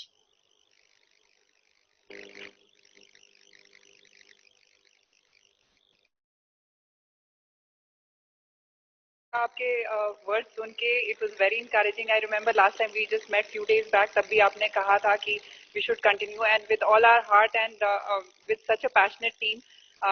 I would also suggest sir कि sir please we should continue our work in Tihar. And thank you so much for joining sir. Now Kavita ji, I'm so sorry again for the earlier thing. Hello Kavita ji, are you there? Hanji, good evening. I'll just introduce our next guest is a volunteer counselor and correctional services expert at Bahamas prisons. She holds a master's degree in crisis management and is also UVCT founder member. I warmly welcome Kavita ji, who in spite of odd timings for her has agreed to join us and share her experience in Bahama prisons. Kavita ji, you're most welcome. Thank you so much. Namaste everybody. As Seema has mentioned, my name is Kavita. I am Dr. UNB Rao's younger daughter. I am privileged to be here today, and it is such a coincidence that when I'm sitting today and talking to all of you and listening to all of you, I think I was 14 or 15 years old when I went along with my father to Tihar Jail. He was invited by, I think it was when I was 14 or 15, when he was invited by Kiran Bedi ma'am to come and see the whatever initiatives they had done. I did not know the connection then, but when I did go along with him, I was so impressed. One of the speakers earlier had said that when you enter the prison, you don't feel you're in prison. You're in a prison premises, and that is how I never knew and I never understood the connection, but now I do. I have been living in the Bahamas with my husband and my children for the past 21 years. My husband's a doctor, and I started off as a volunteer with the Bahamas Crisis Center. I'm a qualified psychological counselor, and it was simultaneously I got in contact with an psychiatrist here by the name Dr. David Allen, who initiated a program called People Helping People, conducting group therapies in different parts of the island. Bahamas has around 700 islands and keys. So it is, I live in Nassau, the capital of Bahamas, and it has a population of 300,000, so around 3 lakh people in this island itself. For a small island as compared to India and as compared to Delhi, we have a lot of crime prevalent, unfortunately, which is due to drugs, gang-induced, many reasons. Crime exists in a very large manner. So I had the privilege of starting this, I think this was in the first time in the history of the Bahamas that Dr. David Allen initiated a program. He introduced us into the prison, and we have been working in the prison since 2014. We are three psychologists who have been going there on a regular basis. Unfortunately, due to COVID, we are not able to go back. But my experience in the past 6 years has been very enriching. We have, what our role has been is, the three of us have gone into the prison. What we try and do is we continue to focus on prisoners who are in a pre-release program. So what happens in that situation is, a lot of the prisoners who've been in the prison for various amounts of time, it could be, some of them have been there for 30, 35 years, and some have been there for 15, some have just gone a year before. But what is, the officers select around 30 to 35 inmates who are getting ready to be released in the next 1 or 2 years. So our role with them, so what we ended up offering is, because we all have our full-time jobs, what we ended up doing is offering our services to the prison for in the male as well as the females, conducting group therapy for those 30, 35 inmates for a time span of around 2 hours every Wednesday morning. And this would last, we would start these group therapies from June to, from September to June of next year. So what ends up happening is, we concentrate on a small group of people. For us, that is a large group, because we are dealing with, जैसे आप बोल रहे थे कि jail number 5 में it is dealing mainly with young offenders. हमारा challenge ये होता, and all everyone having different time of tenure there in the prison. So it has its challenges, and yes, initially they were not, because ये नया program था, they did not know what they were expecting from us. The prisoners, especially the inmates, were very suspicious. They did not understand why we were there. They would ask us a lot of questions. They would think, are we some kind of investigative reporters that have come undercover? They used to ask us all kinds of questions. And I think the main thing that worked for us is consistency. जो गोयल साहब ने बोला था कि continuity होना चाहिए, जो हमने कायम रखा, एंड उससे बहुत फर्क दिखा है. हम जब शुरू करते थे ये सेशंस सितंबर में, we would do pre and एक सर्वे करते थे, जिसमें we would do one survey where everybody would answer a certain amount of set standard questions that was formulated by our organization.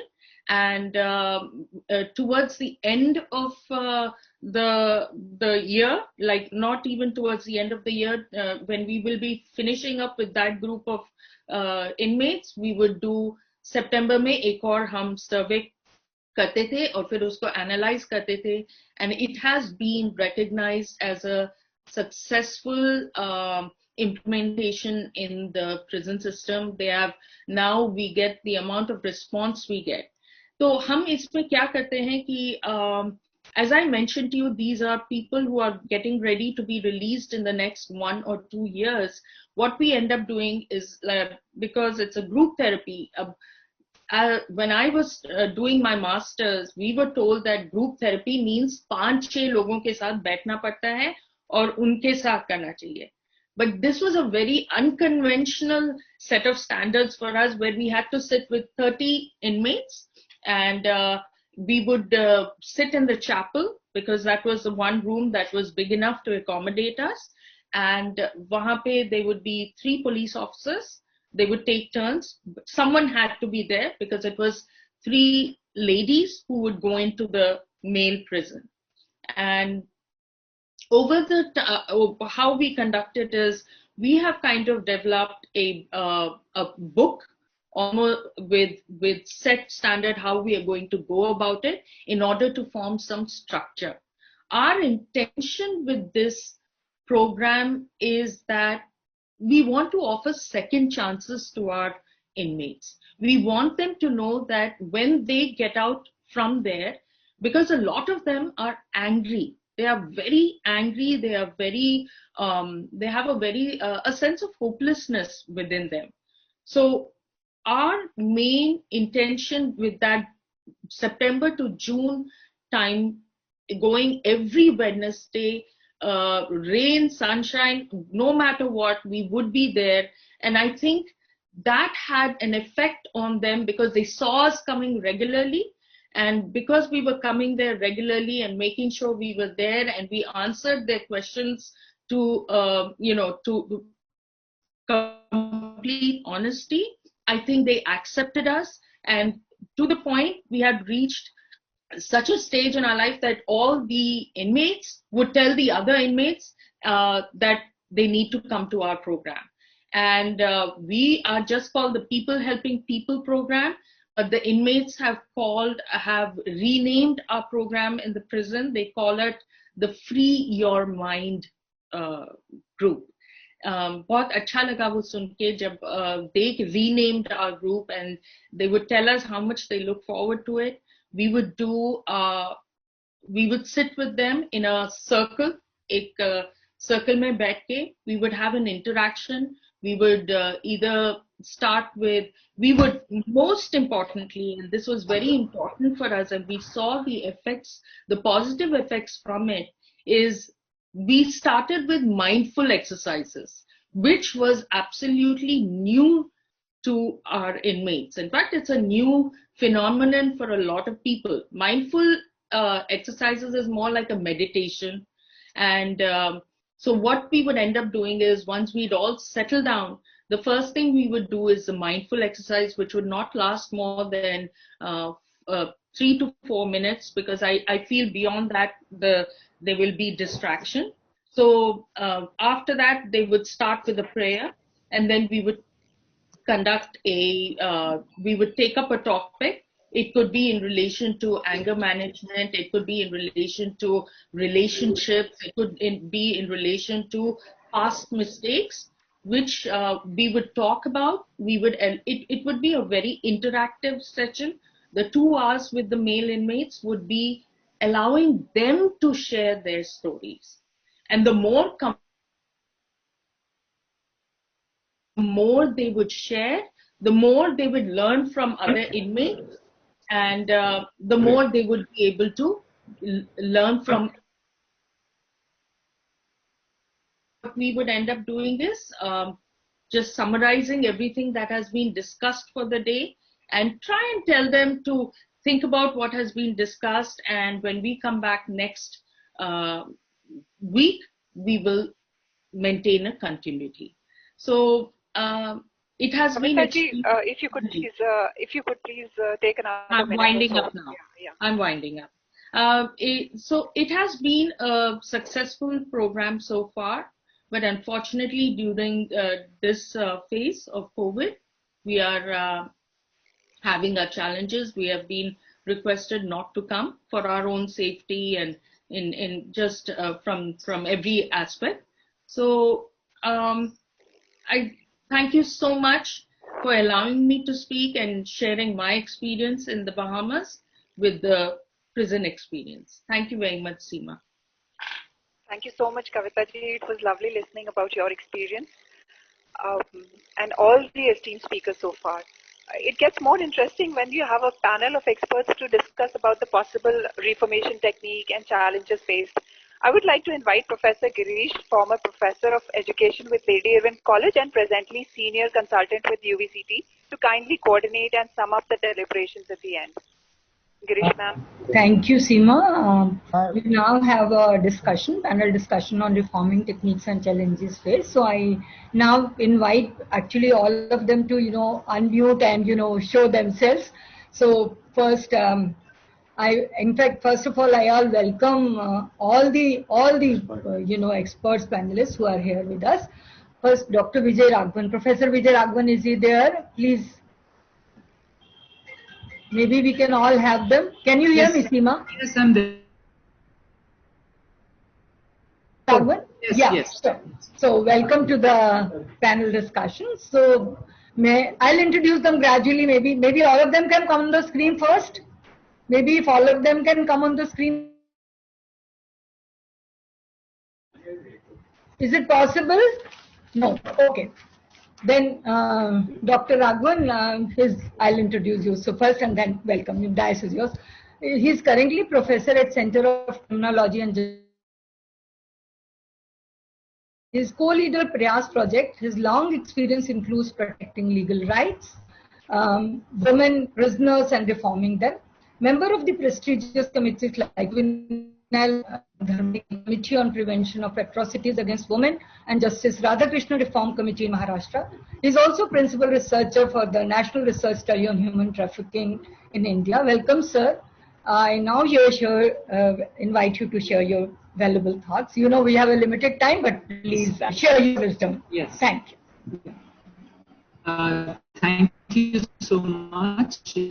Thank you, Dr. Rao and also it's nice to have Mr. Sandeep Goyal here also in the panel, as well as some of the other. I will come straight to the topic which has been given to me, which is to talk about rehabilitation of youth offenders. So ये topic ऐसा है जो मेरे बहुत करीब है, because I started my career as a social worker in Prayas, which is a field action project of TISS, way back in 1990, and I was the first social worker who was appointed in that project, and my job was to work in the youth offenders barrack. जिस बात कर रहे हैं उसी तरह Arthur road jail में एक barrack हुआ करता था, या अभी भी है, जिसको बाबा बैरक बोलते हैं. बाबा बैरक का मतलब है कि जो यंग ऑफेंडर्स हैं, उस वक्त it was 16 to 21, and then after the JJ Act was amended, it became 18 to 23. That is the age group of boys who are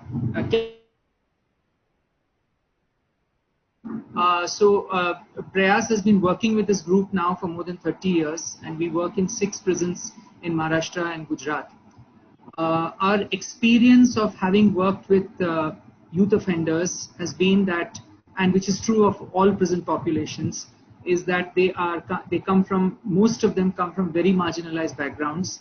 Largely they constitute Dalits, tribals and Muslims, or more than 70% of them from these communities. They come from working class backgrounds, from poverty families. In a city like Mumbai, large percentage of them are migrants, and they come to Mumbai in search of livelihoods, and then they get caught in this web of crime, some of them. When we talk about the rehabilitation program, our work has shown that there are 4 factors of the whole rehabilitation process.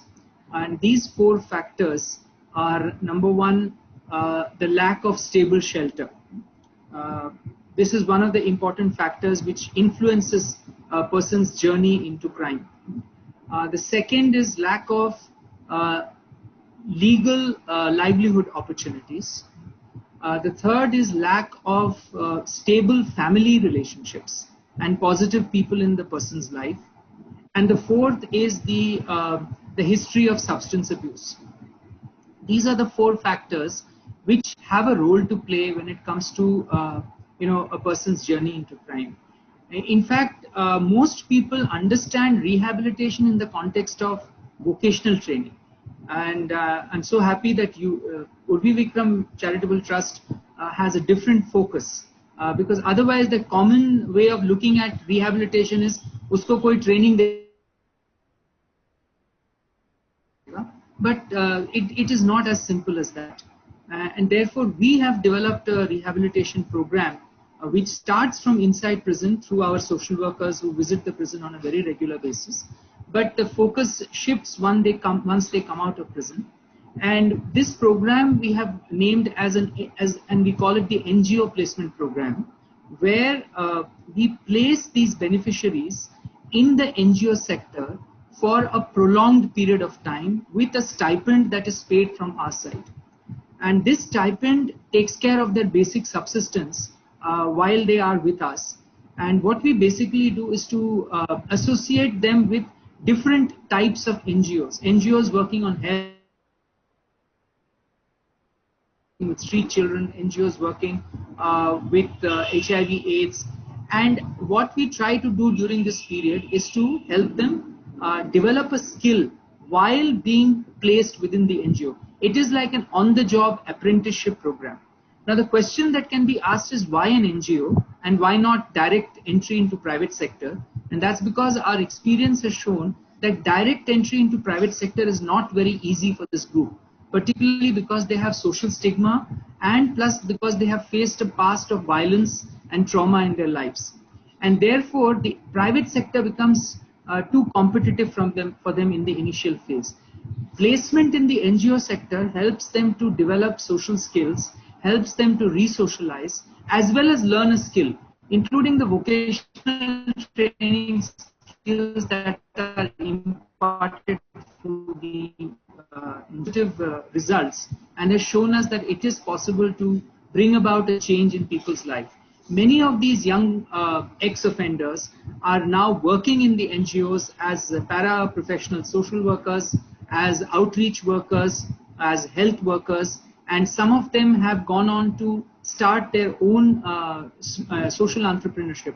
One person has now started a full-time waste garbage recycling plant company. Another person has started organic farming. So different kinds of ideas they have got while they were exposed in the NGO sector, and they have used those ideas and taken it forward. So I know that time is very short, and I will not go on and on about this point. We can maybe have some time for discussions later on if there is time left. Thank you. Thank you so much, Dr. Raghavan, for your valuable inputs. In fact, there was a suggestion of, putting them apprentice, in the NGO, giving them a stipend is a really very, very nice idea, because the social stigma in any case never leaves them, so they get the confidence and the kind of entrepreneurship which you are mentioning, having organic farming. These are really very, very, very welcome steps, even from the societal point of view, even waste disposal. So, we really appreciate your contribution and, being supporting, coming out with such kind of innovative programs. Thank you so much, and we'll have more questions, and probably more questions will have time. I now invite Dr. Rajesh Kumar. In fact, I should have named them founder and executive director as Society for Promotion of Youth and Organization. And can I have you, sir, on the screen, please? Girishi, you are not seen fully. I think you are. Please be in the center of this. Can I have Professor Dr. Rajesh Kumarji on the screen now, please? Yeah, now you are visible. Right. Thank you. Is Dr. Rajesh Kumar on the screen, please? Can I have him? Is there? No? Seema, is he there? He's supposed to be I can see him on the screen. Dr. Rajesh, are you there? Yes, I'm here. I'm here. He's there. Yes. So can you be there on the screen now? Can he be in the screen now, Seema? Yes, he's there on the screen. He's there. Once he speaks, he will be visible. When he starts speaking, he will come on the screen. Okay. Seema, कितना समय है मेरे पास? आपके पास हम ज्यादा से ज्यादा 5 minute दे सकते हैं आपको. आप जानते हैं समय की प्रतिबंधितता तो है, क्योंकि 1-1.5 घंटे के वेबिनार में बहुत कुछ करना होता है. ऑलरेडी 1.25 घंटा हो गया, काफी लोग. हाँ, नहीं, बिल्कुल आपके अनुभव से हम बहुत कुछ जानना चाहेंगे. आपका इतना एक्सपीरियंस है. I'll give you a few words I say about your organization and yourself, and then probably the dais is yours. It's an organization that works in drug abuse prevention and it's for the benefit of others. And I know, of course, and early intervention among children, adolescents, youths and masses, basically has been associated with a special initiative to reform and rehabilitate juveniles in conflict with law. That's where we look for his major inputs. He brings practical wisdom to us. So he's been honored with, he and his organizations have been honored with various awards and honors, like few being National Youth Award, Delhi Youth Award, National Leadership Award for Outstanding Achievement. There are many more. Welcome you, sir. I invite now you to share your views on this subject. Please. Thank you, ma'am. Thank you. मैं doctor Rao का धन्यवाद देता हूँ. उन्होंने ensure किया कि मैं हर हाल में आपके इस वेबिनार में रहूं. Thank you very much. It's a honor and privilege. मैं सुधीर जी का भी धन्यवाद देता हूं जिन्होंने हमें मौका दिया तिहाड़ जेल में काम करने के लिए, और प्रेजेंट डीजी का मैं धन्यवाद देता हूं कि उन्होंने हमें अलाउ किया कि हम जो भी काम कर रहे हैं वो करते रहें। मैं थोड़ा समय लूंगा बताने के लिए कि लगभग 35 सालों से हम लोग ड्रग के ऊपर काम कर रहे हैं। See, when we started working on substance use prevention, treatment, rehabilitation, there was hardly any organization in the country which was working on this issue. So we started more as activists because of our effort. Now, NDPS Act 1985 came into being, and we did a lot of things initially to ensure that drug becomes a major agenda in government's program, and that happened exactly. Somewhere in 2010, Honorable High Court of the Juvenile Justice Committee of Honorable High Court of Delhi, they requested us to start working on the children, those who are on substance use, and this was a very challenging. You see, we have been working before that 25 years with drug users, but we didn't know how to work with children. And when I say children, children means from 8 years to 18 years. So that was an opportunity. We started working with children, and till now we have treated almost 5,000 kids. ये वो बच्चे हैं जो पहले drug लेते हैं और drug के लिए फिर क्राइम करते हैं, एंड एक एक बच्चा एक एक दिन में 3,000, 4,000, 5,000 का नशा करता है। तो यू कुड इमेजिन उसके लिए उस प्रोपोर्शन में उसको 15 से 20,000 का क्राइम डेली करना पड़ता है। So this is not easy thing. Only good learning, if you provide space, if you provide care, concern to these kids, the reform is excellent. Out of 5,000 children, I don't think any child has given us any problem till date. So working in Tihar Jail was like continuation of the same work what we did in our Seva Kutir campus with the children, those who were below 18. In fact, when we started working in Tihar Jail, we could see some of the children, those who came to us, but they relapsed, and since they were all 18, Tihar Jail, jail number 5, it's an excellent learning experience for us. We three organizations, UVCT, TICIA, and SPY, we all work as a team. किसी को ये नहीं लगता था कि ये तीनों team अलग-अलग है. And every time there was any issue, we all three used to work together. Unfortunately, we could not get that airport authority grant, but somehow we managed it. The best part of this entire experience with working with UVCT and the project with Tihar Jail and with TICIA, the best part, we could negotiate that, okay, the way it should be approached. Like, for example, we have some strength, so we started working on our strength. UVCT has its own strength, so they were working on their own strength. And TICIA has its own strength, so we all three divided our work, and accordingly we focused. The result was very, very good and very positive. In fact, a large number of children, those children means those who are 18 plus, when they came out from the jail, we started a halfway home for them. अभी DG साहब ने कहा था कि जब बच्चे यहाँ से बाहर निकलते तो उनके लिए कुछ होगा या नहीं होगा.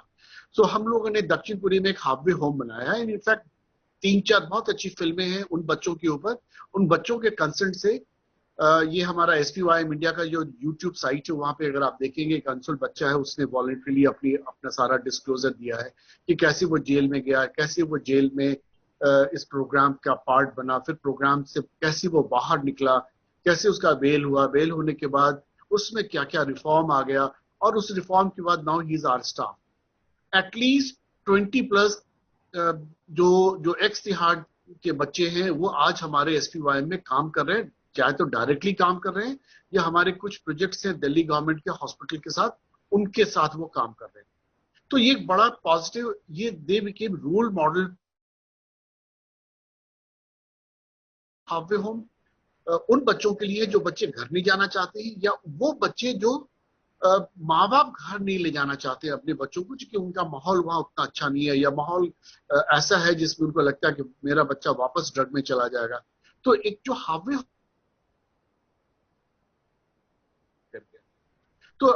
होम को और हम स्ट्रेंथन कर रहे हैं.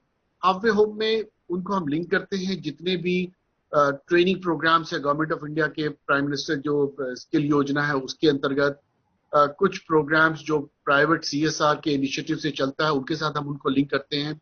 रहने खाने का इंतजाम हमारा है। हम लोगों ने प्रयास किया है कि अलग अलग इलाकों में ये बच्चे जब मौका मिले तो फिर अगर उनको लीगल एड की जरूरत है तो दिल्ली लीगल सर्विस अथॉरिटी के साथ हमने टाई अप किया हुआ है। इसके अलावा जो बच्चे ड्रग में हैं बट रिलैप्स कर रहे हैं तो उनको हम लोगों ने OST सेंटर के साथ जोड़ा है। ओरल सब्स्टिट्यूशन थेरेपी एक नया ट्रीटमेंट प्रोग्राम है जिसमें रिलैप्स प्रिवेंशन की बात होती है। कुछ बच्चों को हम लोगों ने एम्प्लॉयमेंट तो साथ ही दिलवाया। कुछ बच्चे HIV पॉजिटिव निकल कर आए हैं तो उनको हम लोगों ने ART के साथ जोड़ा है। तो वो सारी चीजें जो प्रिजन के अंदर जो हम लोगों ने एक माहौल बनाया है उस माहौल को हम लोग आगे कैरी फॉरवर्ड कर रहे हैं जेल के बाहर। और we want to convert we want to develop this as a model centre, model halfway home. इसके अलावा यही प्रोग्राम हम लोगों ने चंडीगढ़ में और पंजाब पुलिस के साथ, चंडीगढ़ पुलिस के साथ, पंजाब एडमिनिस्ट्रेशन के साथ हम लोग कर रहे हैं because we are technical support unit for national AIDS control organisation for Punjab, Chandigarh, Haryana. तो वहां के प्रिजन्स में हम लोगों ने ये इनिशिएट किया है। अनफॉर्चुनेटली ये पिछले 6-7 महीने से ड्यू टू कोविड बहुत सारी चीजें नहीं हो पाई है but things are there in pipeline. The moment will have opportunity it will be upscale. इसके अलावा जो प्रोग्राम हमारा है वो पीयर इंटरवेंशन का प्रोग्राम है within the Tihar jail and outside Tihar jail. क्योंकि जो बच्चे जो रिफॉर्म करके बाहर निकल रहे हैं उससे बेहतर कोई पीयर, उससे बेहतर एजुकेटर, उससे बेहतर कोई ऐसा व्यक्ति नहीं हो सकता है जो उसको अपने प्रोग्राम में कि साहब मैं जब सुधर सकता हूं तो तुम भी सुधर सकते हो। तो ये जो प्रयोग है तिहाड़ जेल, जेल नंबर 5 में, ये बड़ा नायाब प्रयोग है, बहुत अच्छा प्रयोग है। और इस प्रयोग को हमें इंडिया के हर जेल में, स्पेशली जो यंग ऑफेंडर्स का जो एरिया है उसमें इसको करने की जरूरत है। And again once again thank you very much for the opportunity. Thank you Rajesh ji. आशा की वो किरण जो आपने जगाई और उनके सपनों को जो पूरा किया आपने, ये आप था कि मैं जब सुधर सकता हूँ और kind of motivation, peer motivation and bringing them back. Thank you very much. These are the kind of your exemplary models are to be followed, I think, and I'm sure we will go ahead in our journey. Dr. Girish, I just have a small request. Mr. Vats from BPCL, he has joined and he has another meeting after this. If I could just request Mr. Mohit Raj to just like give us space for another. You have already requested him. You have already requested him. Yeah. So we'll have continue with Shri Mohit Raj after the BPCL president. After Mr. Vats. Yeah, Mr. Vats, are you there? Seema ji, can you hear me? Hello? Mohit ji is there? Yeah. Are you able? Yes, we can hear you, sir. Yes. So we have Mr. Vats from BPCL. He's Chief General Manager of BPCL and definitely without whom this program wouldn't have been possible. Sir, please go ahead. We are all ears. Yeah, good evening and sorry, so I had to, intervene in between because I am having a back-to-back meetings and this, I am so much committed to this cause and to Dr. Rao's, have been so nice and has been taking up this our CSR initiative in a best of his manners, and so is Seema. In fact, BPCL feel proud and privileged, and it is a fortunate for BPCL to be associated with such project. And in fact, I had that opportunity of visiting the Tihar Jail, jail number 5. I was really emotional, very touched, and I wanted to do many things there. I spent a lot of time there. I even interacted with the people there, the boys there, I will put it that way. And I was so much pleased and by the work which is being done by Urivi. It is extraordinary effort which has been put by, and really BPCL is very fortunate to be associated with such a NGO, with such a cause, and definitely to be associated indirectly with the people in uniform, that is the Tihar Jail authorities and jail authorities. It is a wonderful experience. My good wishes, best wishes to all the people and the faculty who is conducting the different workshops, different trainings, different I was very impressed by the shoemakers, by the tailoring effect, and by especially by the people who were making different items in the Tihar Jail. I had taken around there, and with the people of Tihar Jail, the authorities, and all the people responsible administrators, I am really thankful from bottom of my heart. And thank you, Seema ji and Dr. Rao, for inviting me for such a wonderful experience. I am really very sorry that I am not able to give much of time in between the meeting. As you see, I have taken out time and I am sitting in an auditorium and having this meeting with you. And sorry for other participants that I had to be accommodated in such a short notice. Thank you very much. Will be always very happy to be associated in any manner with such initiatives and such activities. Great, Dr. Rao, congratulations. Seema, well done. Thank you very and much. Members, my compliments. Thank you very much. Namaskar. Please take care of yourself and all the people in Tihar Jail during this COVID time. There is a testing time for all of us. And I wish everybody is safe. Please wash your hands. Please maintain your distance. Maintain 2 गज की दूरी अवश्य करिए. और अभी समय बाकी है. We have to fight it out this corona. Thank you, sir. All the best. बहुत बहुत नमस्कार, Dr. Rao. Nice Thank to you see so much, sir. Thank you so much. Thank you for joining us. Thank you very much. Bye bye. Namaskar. Namaskar. So, ma'am, please go ahead. Please introduce. Yeah. First of all, I will apologize, Shri Mohit Raji. Can you now be on the screen, please? Yes, I'm here. Yeah, I'm sorry for this interruption, but it was, kind of, we were bound by it. So I will, I will say a few words about you, and then because for others' benefit, and then probably. Mohit Raj is a social entrepreneur with rich experience of co-founding various entities like criminal justice system in India, which is Project Second Chance, education support to out-of-school children, Taisia Foundation, stopping gender-based violence, Project Unlearn, international experiential learning program, Project 360 Plus, prison reformation, Project Second Chance. He's actually been the co-founder of all of them. He's been invited to various social forums in India and Southeast Asia to share his wisdom, and we are lucky to have you here, sir. And he has been advisor to social enterprises like Give Fund, Singapore, Namaste Kisan, and non-profits like Mush Samaj Seva Samiti. He has been awardee Clinton Fellowship. He has been fellow Swedish Academy, Gender Lab, American Express Leadership Academy, the TEDx speaker, and has initiated now blog NYC.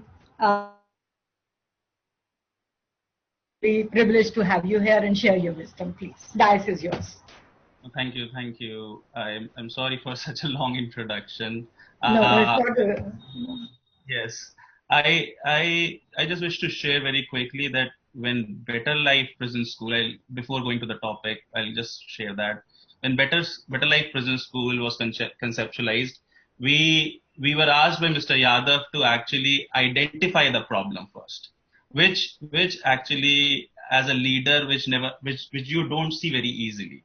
So I really congratulate the leadership from Dr. Rao, Mr. Yadav, and now Mr.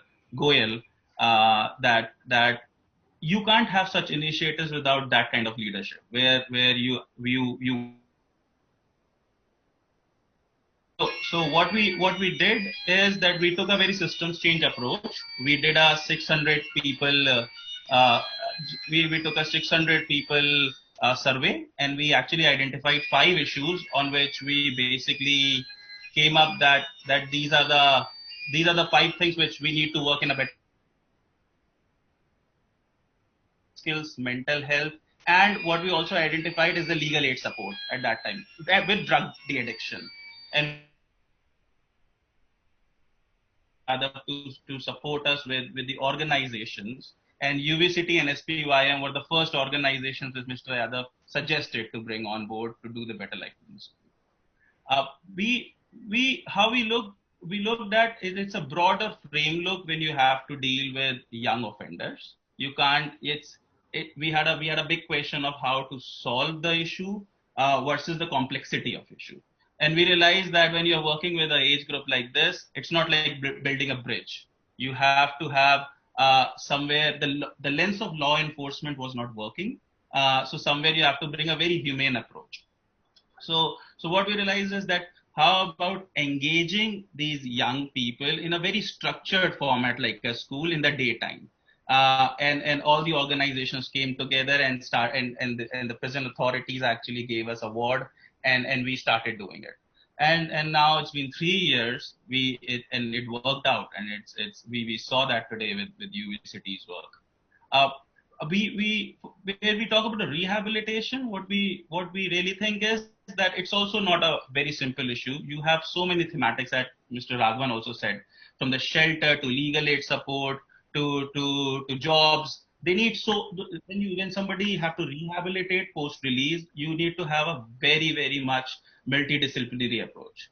So I can tell you one of the work which we are trying to do, which Mr. Goyal is leading, and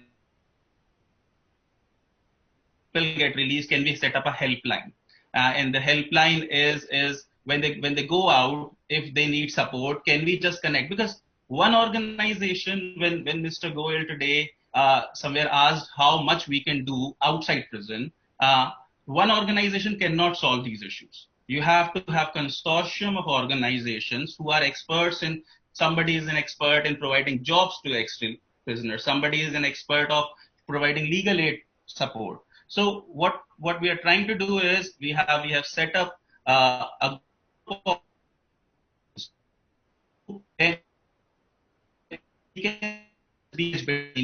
someone who needs help and how to do it. And UVCT was one of our first and most prioritized projects.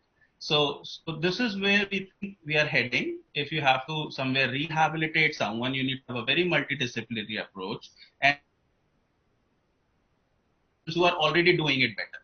So this is where, because we somewhere think that you don't, in such things, you long-term approaches only work when you get everyone together on one platform, and then only you could. Better Life Prison is a great example of it.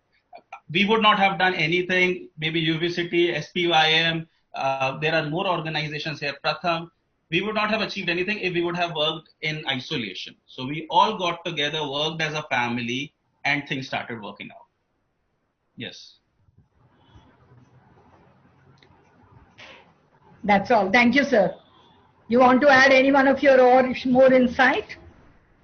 Yes, one of the most important thing, we do a program called Second Chance Fellowship. We realize that the change makers can only be the people who are the biggest beneficiary or the biggest stakeholder, and these are the prisoners. You can't bring your own perception of solutions from outside and go to the prison and start doing things. You have to identify problems, and the change makers also need to be the prisoners. So the Second Chance Fellowship is basically hosting prisoners to actually to be the change makers, and they work on a year-long fellowship, and we have trained 10 plus fellows in Central Jail number 5 only till now.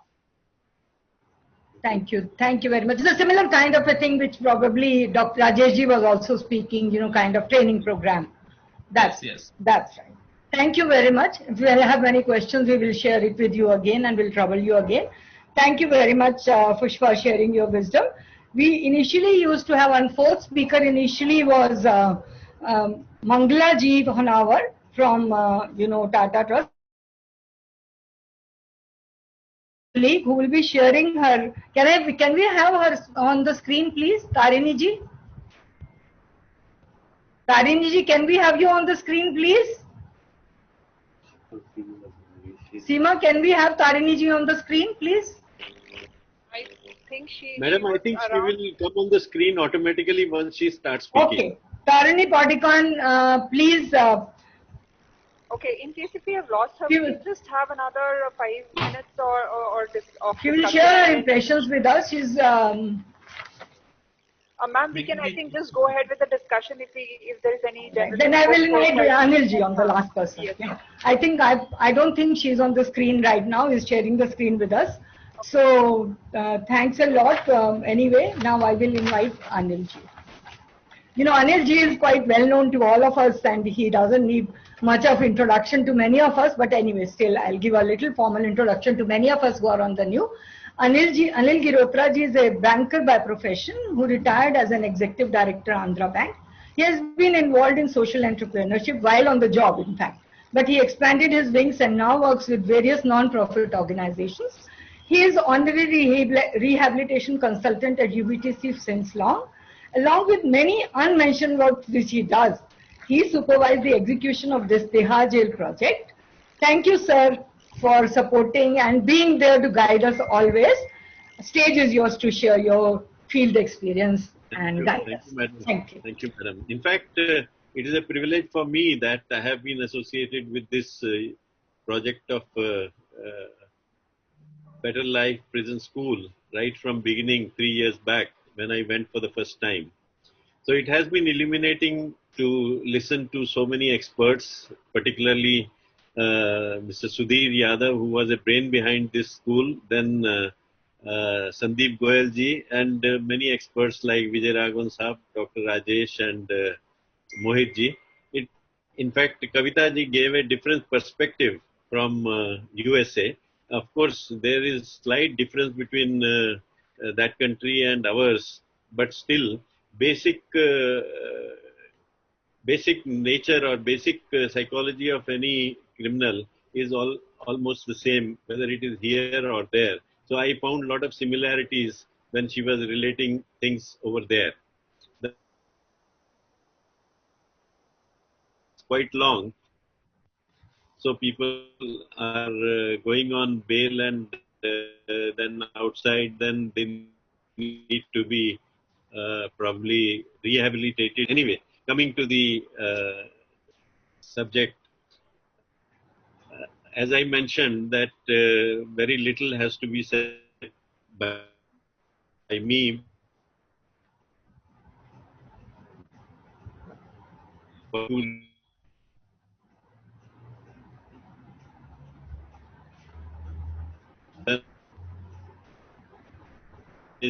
Anilji, you are not audible, please. But to briefly touch on the rehabilitation aspect of challenges we have. Many of the challenges, is it? But I am unmuted. Am I audible to others? Hello? Am I not audible? Yes, Now you you are are audible. audible. You are Now audible. you are audible. Okay. So I said there are two parts of the rehabilitation. One is that ability or willingness and motivation to do something by legal means and earning for the family. Second is the skill set one should have it or one should acquire quickly so that he can get into the mainstream of the society and start helping the family from financial angle. So these two aspects, once a person is inside the jail, he is in touch with most of us, our volunteers and our trainers. So he is in continuous touch. But once he goes out, we have to really make a lot of effort to see that he remains in touch with us and he continues to be in close touch so that we can counsel him for these two aspects. One is willingness and motivation to take up some economic activity so that he can be helpful to the family as well as be part of the mainstream of the society. And second is, of course, as I mentioned, the skills. As far as the first aspect is concerned, we need to sometimes counsel him as well as his family, because his family can be a support to us in making him to be willing to carry out some work for the benefit of the family. And after we do that, then there is a need for giving him certain skills, either in our own centers, because we have two centers in West Delhi, but inmates come from practically all parts of Delhi. So for logistic reasons, it is not possible for us to train them from here because long distances to cover. So we try to connect them to the Yuva program run by Delhi Police in different parts of the city.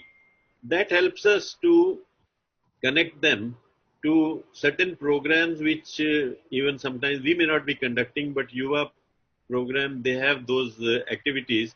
So possibly they can be used for this purpose and they are able to train themselves and acquire certain skills. Now, in our centers, we have certain skills like computer learning, MS Office, tele accounting software, sales management program, so that they can be employed in various malls, departmental stores, or even as courier boys for online sellers and things like that. But there are many activities which probably one can do, and we even suggest counsel. When we counsel them, we try to tell them the opportunities available in the market, and we connect them with the prospective. So Vijay Raghavan also mentioned that it is sometimes very prospective employer to take them because of their background. We cannot also hide the background from them. We have to be transparent and tell them the background of the person. So for obvious reasons, society doesn't accept them so easily. So what we suggest them is to go in for self-employment. And self-employment in trades like tailoring, or in, because most of them, as you have seen from the presentation also and experience of others, most of them come from the marginalized sectors of society, not very well educated, in fact school dropouts. So we have to convince them to go in for activities like driving, tailoring, or they can be also on their own doing by self-employment. Of course, as a former banker, I have a privilege of being able to connect them to banks also, for able to take certain loans and start doing some activity, because in fact in this area also I have a feeling that jails themselves can also start a sort of fund, or try to connect them to banks, so that the banks get convinced that somebody whose behavior has been good and who is now out of the jail can be helped financially also. That would be also a great kind of help to them. So what I mean to say is that we try to do all this, but still it's a work in progress. It is not that we can claim a lot of success in this because of either the kind of skills they want to acquire, they are not able to acquire quickly. It takes a lot of time. And second is that they have to be either connected to some employer, or they have to go in for self-employment with the help of financial aid from the banks.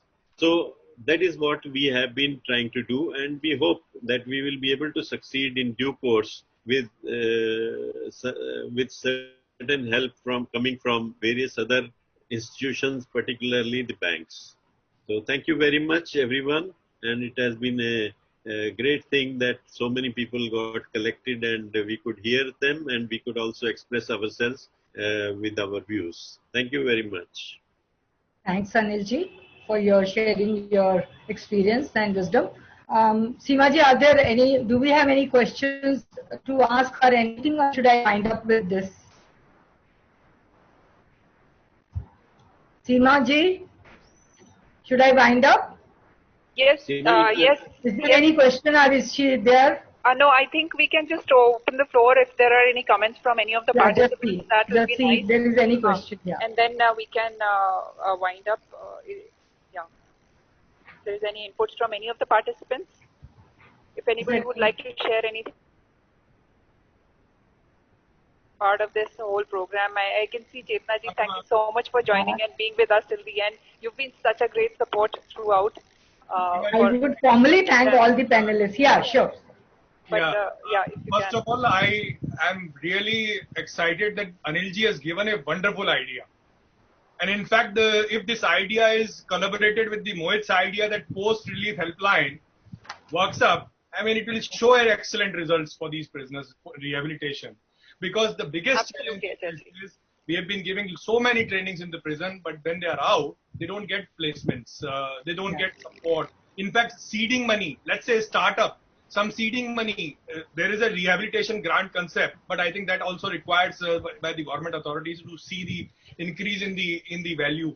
Because these youths, when they are trained, when they go out, they can start new initiative for their own learning what they've learned. Say, let's say painting guy, carpenter person, or a person who is being trained in the artificial jewelry. We have been training in the jail number 5, the artificial jewelry manufacturing, a project supported by the Gems and Jewelry Skill Council of India. And then these initiatives will definitely help these seed money to them, and then definitely it will help.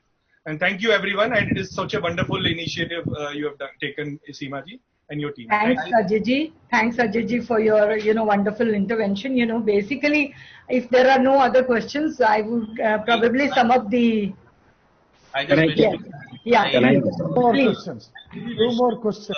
Add on Ajay what he said, and have a request to Sandeep sir, because if Tihar could organize such webinar for the organizations who are interested in rehabilitation, and then now we can get them together and make them part of the helpline process, and how can we all just come together and find these answers. And nothing better if we will do it or Dr. Rao will do it.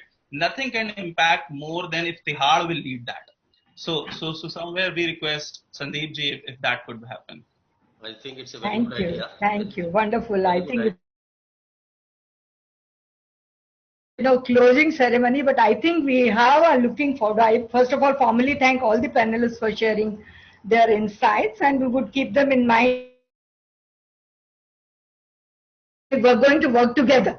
I will say, we are not going to independently work. We're going to work together in this journey together with, thank you, jail authorities. It will be wonderful. Yeah, please, Prabha. Just 2 lines. In fact, we have been working with Tihar, and there are some of my students who have come out of the jail, and I am in touch with them. I've been working in Tihar for the past 3 years.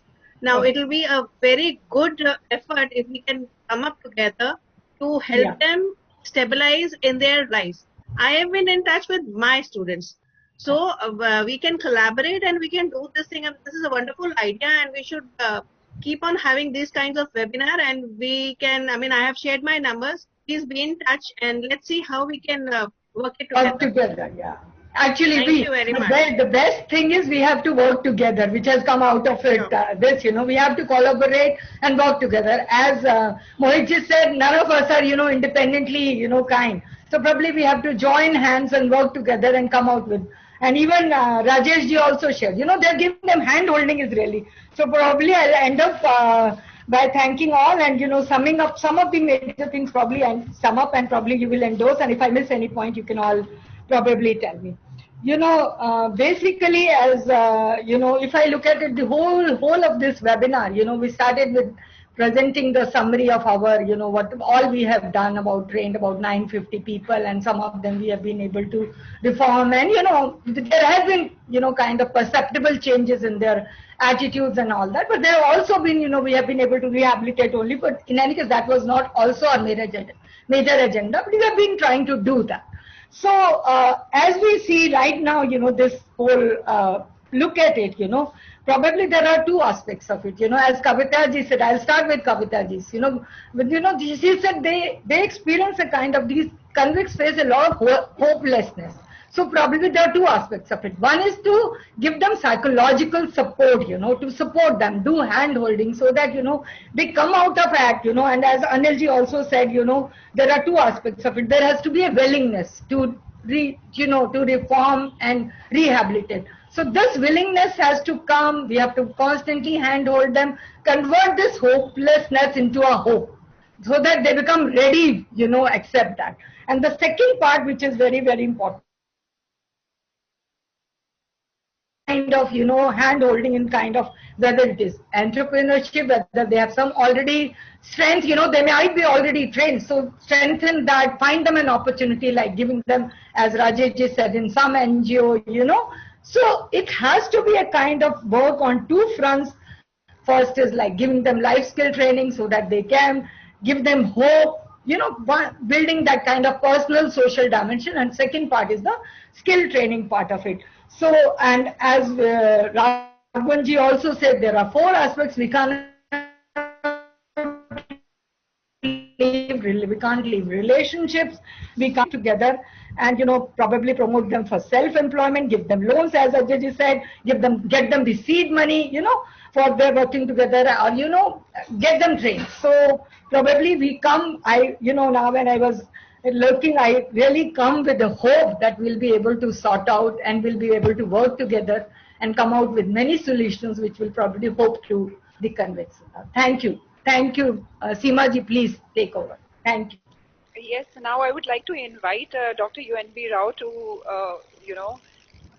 talk about the possible way forward and have his thoughts on it before we close. I know it's been a very longer, session, but with the technical glitches and all, this is our first time with the webinar, so please excuse us for that. Now, sir, please go ahead. Sir, please unmute your mic. Your mic is on mute. So your mic is muted. Sir, your mic is muted.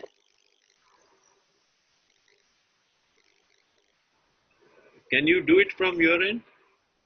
And thank you for everyone's patience. I know we have crossed time limit and already much. I think it is unmuted now. Okay, now he's there. Yeah.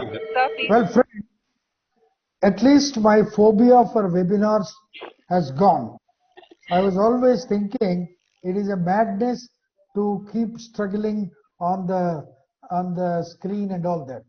Anyway, the very continued presence of Sandeep Goyal gives me an assurance that we can do many things of this kind. And whatever was the analysis made by Sajid and whatever was mentioned by Professor Vijay Raghavan, 4 points. I mean, they're all virtually telling either it is in Delhi or in Mumbai. I think we should match them up and see. Next webinar, we hope we will take it up just on rehabilitation part. I think Sandeep ji will help us or lead us. We will definitely like to focus on the rehabilitation part exclusively. Number 2, see, problem for NGO is a little funding. The entire funding cannot come, but some funding is definitely required that will strengthen us. All our effort can be costless, priceless, but the little funding for the working mechanisms is required. Now we have just moved a proposal. I am assured and supported by the DC. I think if the Delhi government, they are spending a lot of money on the prison management, a small, that will help us to do much more work. Definitely we will continue to visit Tihar, and I always say is not only the vocational skills, it is the change of the mindset. For that, our life skills, for that the psychological therapies, first their mind has to change. Then automatically they are capable enough to take up a profession. So that psychological aspect has to continue, and plus strengthening of the vocations. As I said, next webinar, hopefully we will have it on just rehabilitation aspect. Thank you very much. Sorry we short of 45 minutes extra time from all of you. Still, I'm very happy to see as many as 100 or 89 people at one point were there, and it is a good encouragement to us. We'll continue. Thank you, Sandeep. Thank you, everybody here. Sir, we would Professor like to just, Vijay Raghavan. Sorry, sir. Sorry for interrupting. I just want everybody to be around for a picture just after finish. We'll just take a group picture just after sir is finished. Yeah. How is that? Just how it open happens? their screen. Sir, everybody will open their screen and be on the screen. That's all, and we'll take a picture. Pariksh will do it. So. Oh, please take. Good. You please complete what you were saying, sir. I'm sorry for interrupting. No, sorry. Fine. It's a group picture is good. And my other request is, let us continue these interactions. It is not only, let's not wait only for a webinar.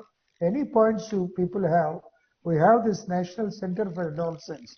We often feel, are we underutilizing ourselves? Let us make this a rallying point. Anybody can drop in any views you can express, and we will put all of them. I have a very good team of staff. They will definitely put our energies together.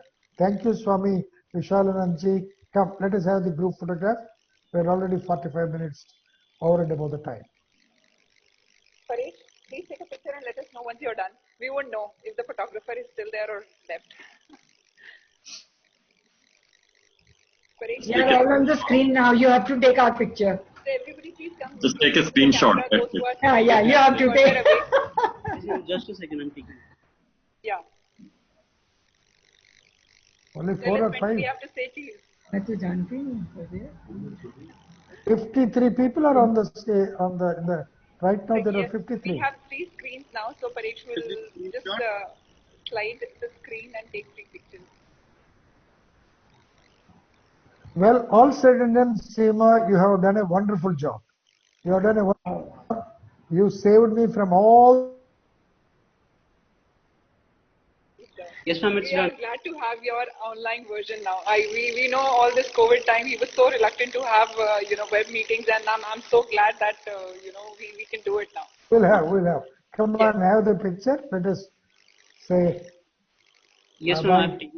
You have taken the picture, Paresh? Yes, You didn't say cheese. You were supposed to say cheese. Take All 2, right. 3 pictures. All right. So can we now leave the screen?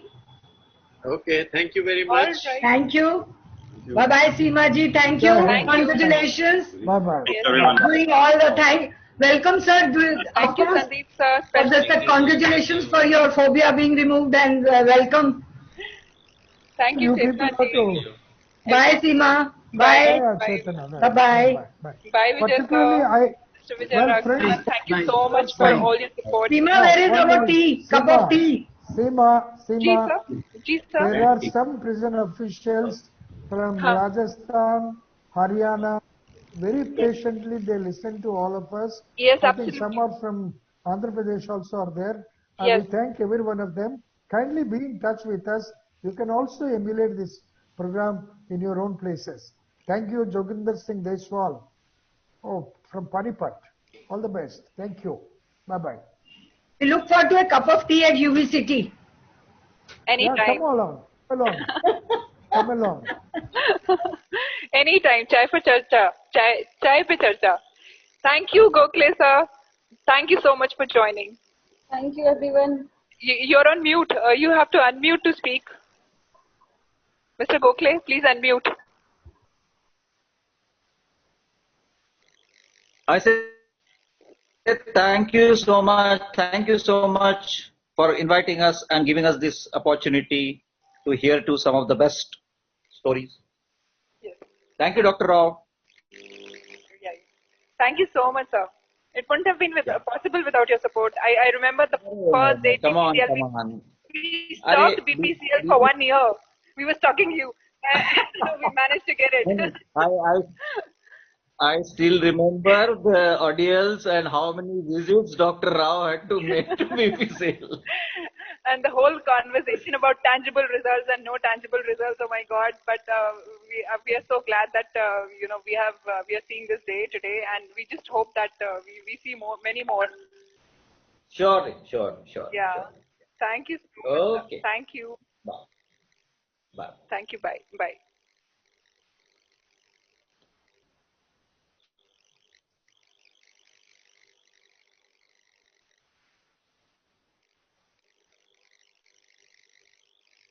Thank you, Chetna ji. Thank you so much for being there. I can still see Thank you. Thanks to you also. You were such a support. Definitely, आपकी वजह से बहुत encouragement रहा throughout. Thank you, ma'am. Thank you. Thank you. Bye, ma'am. Bye. Bye.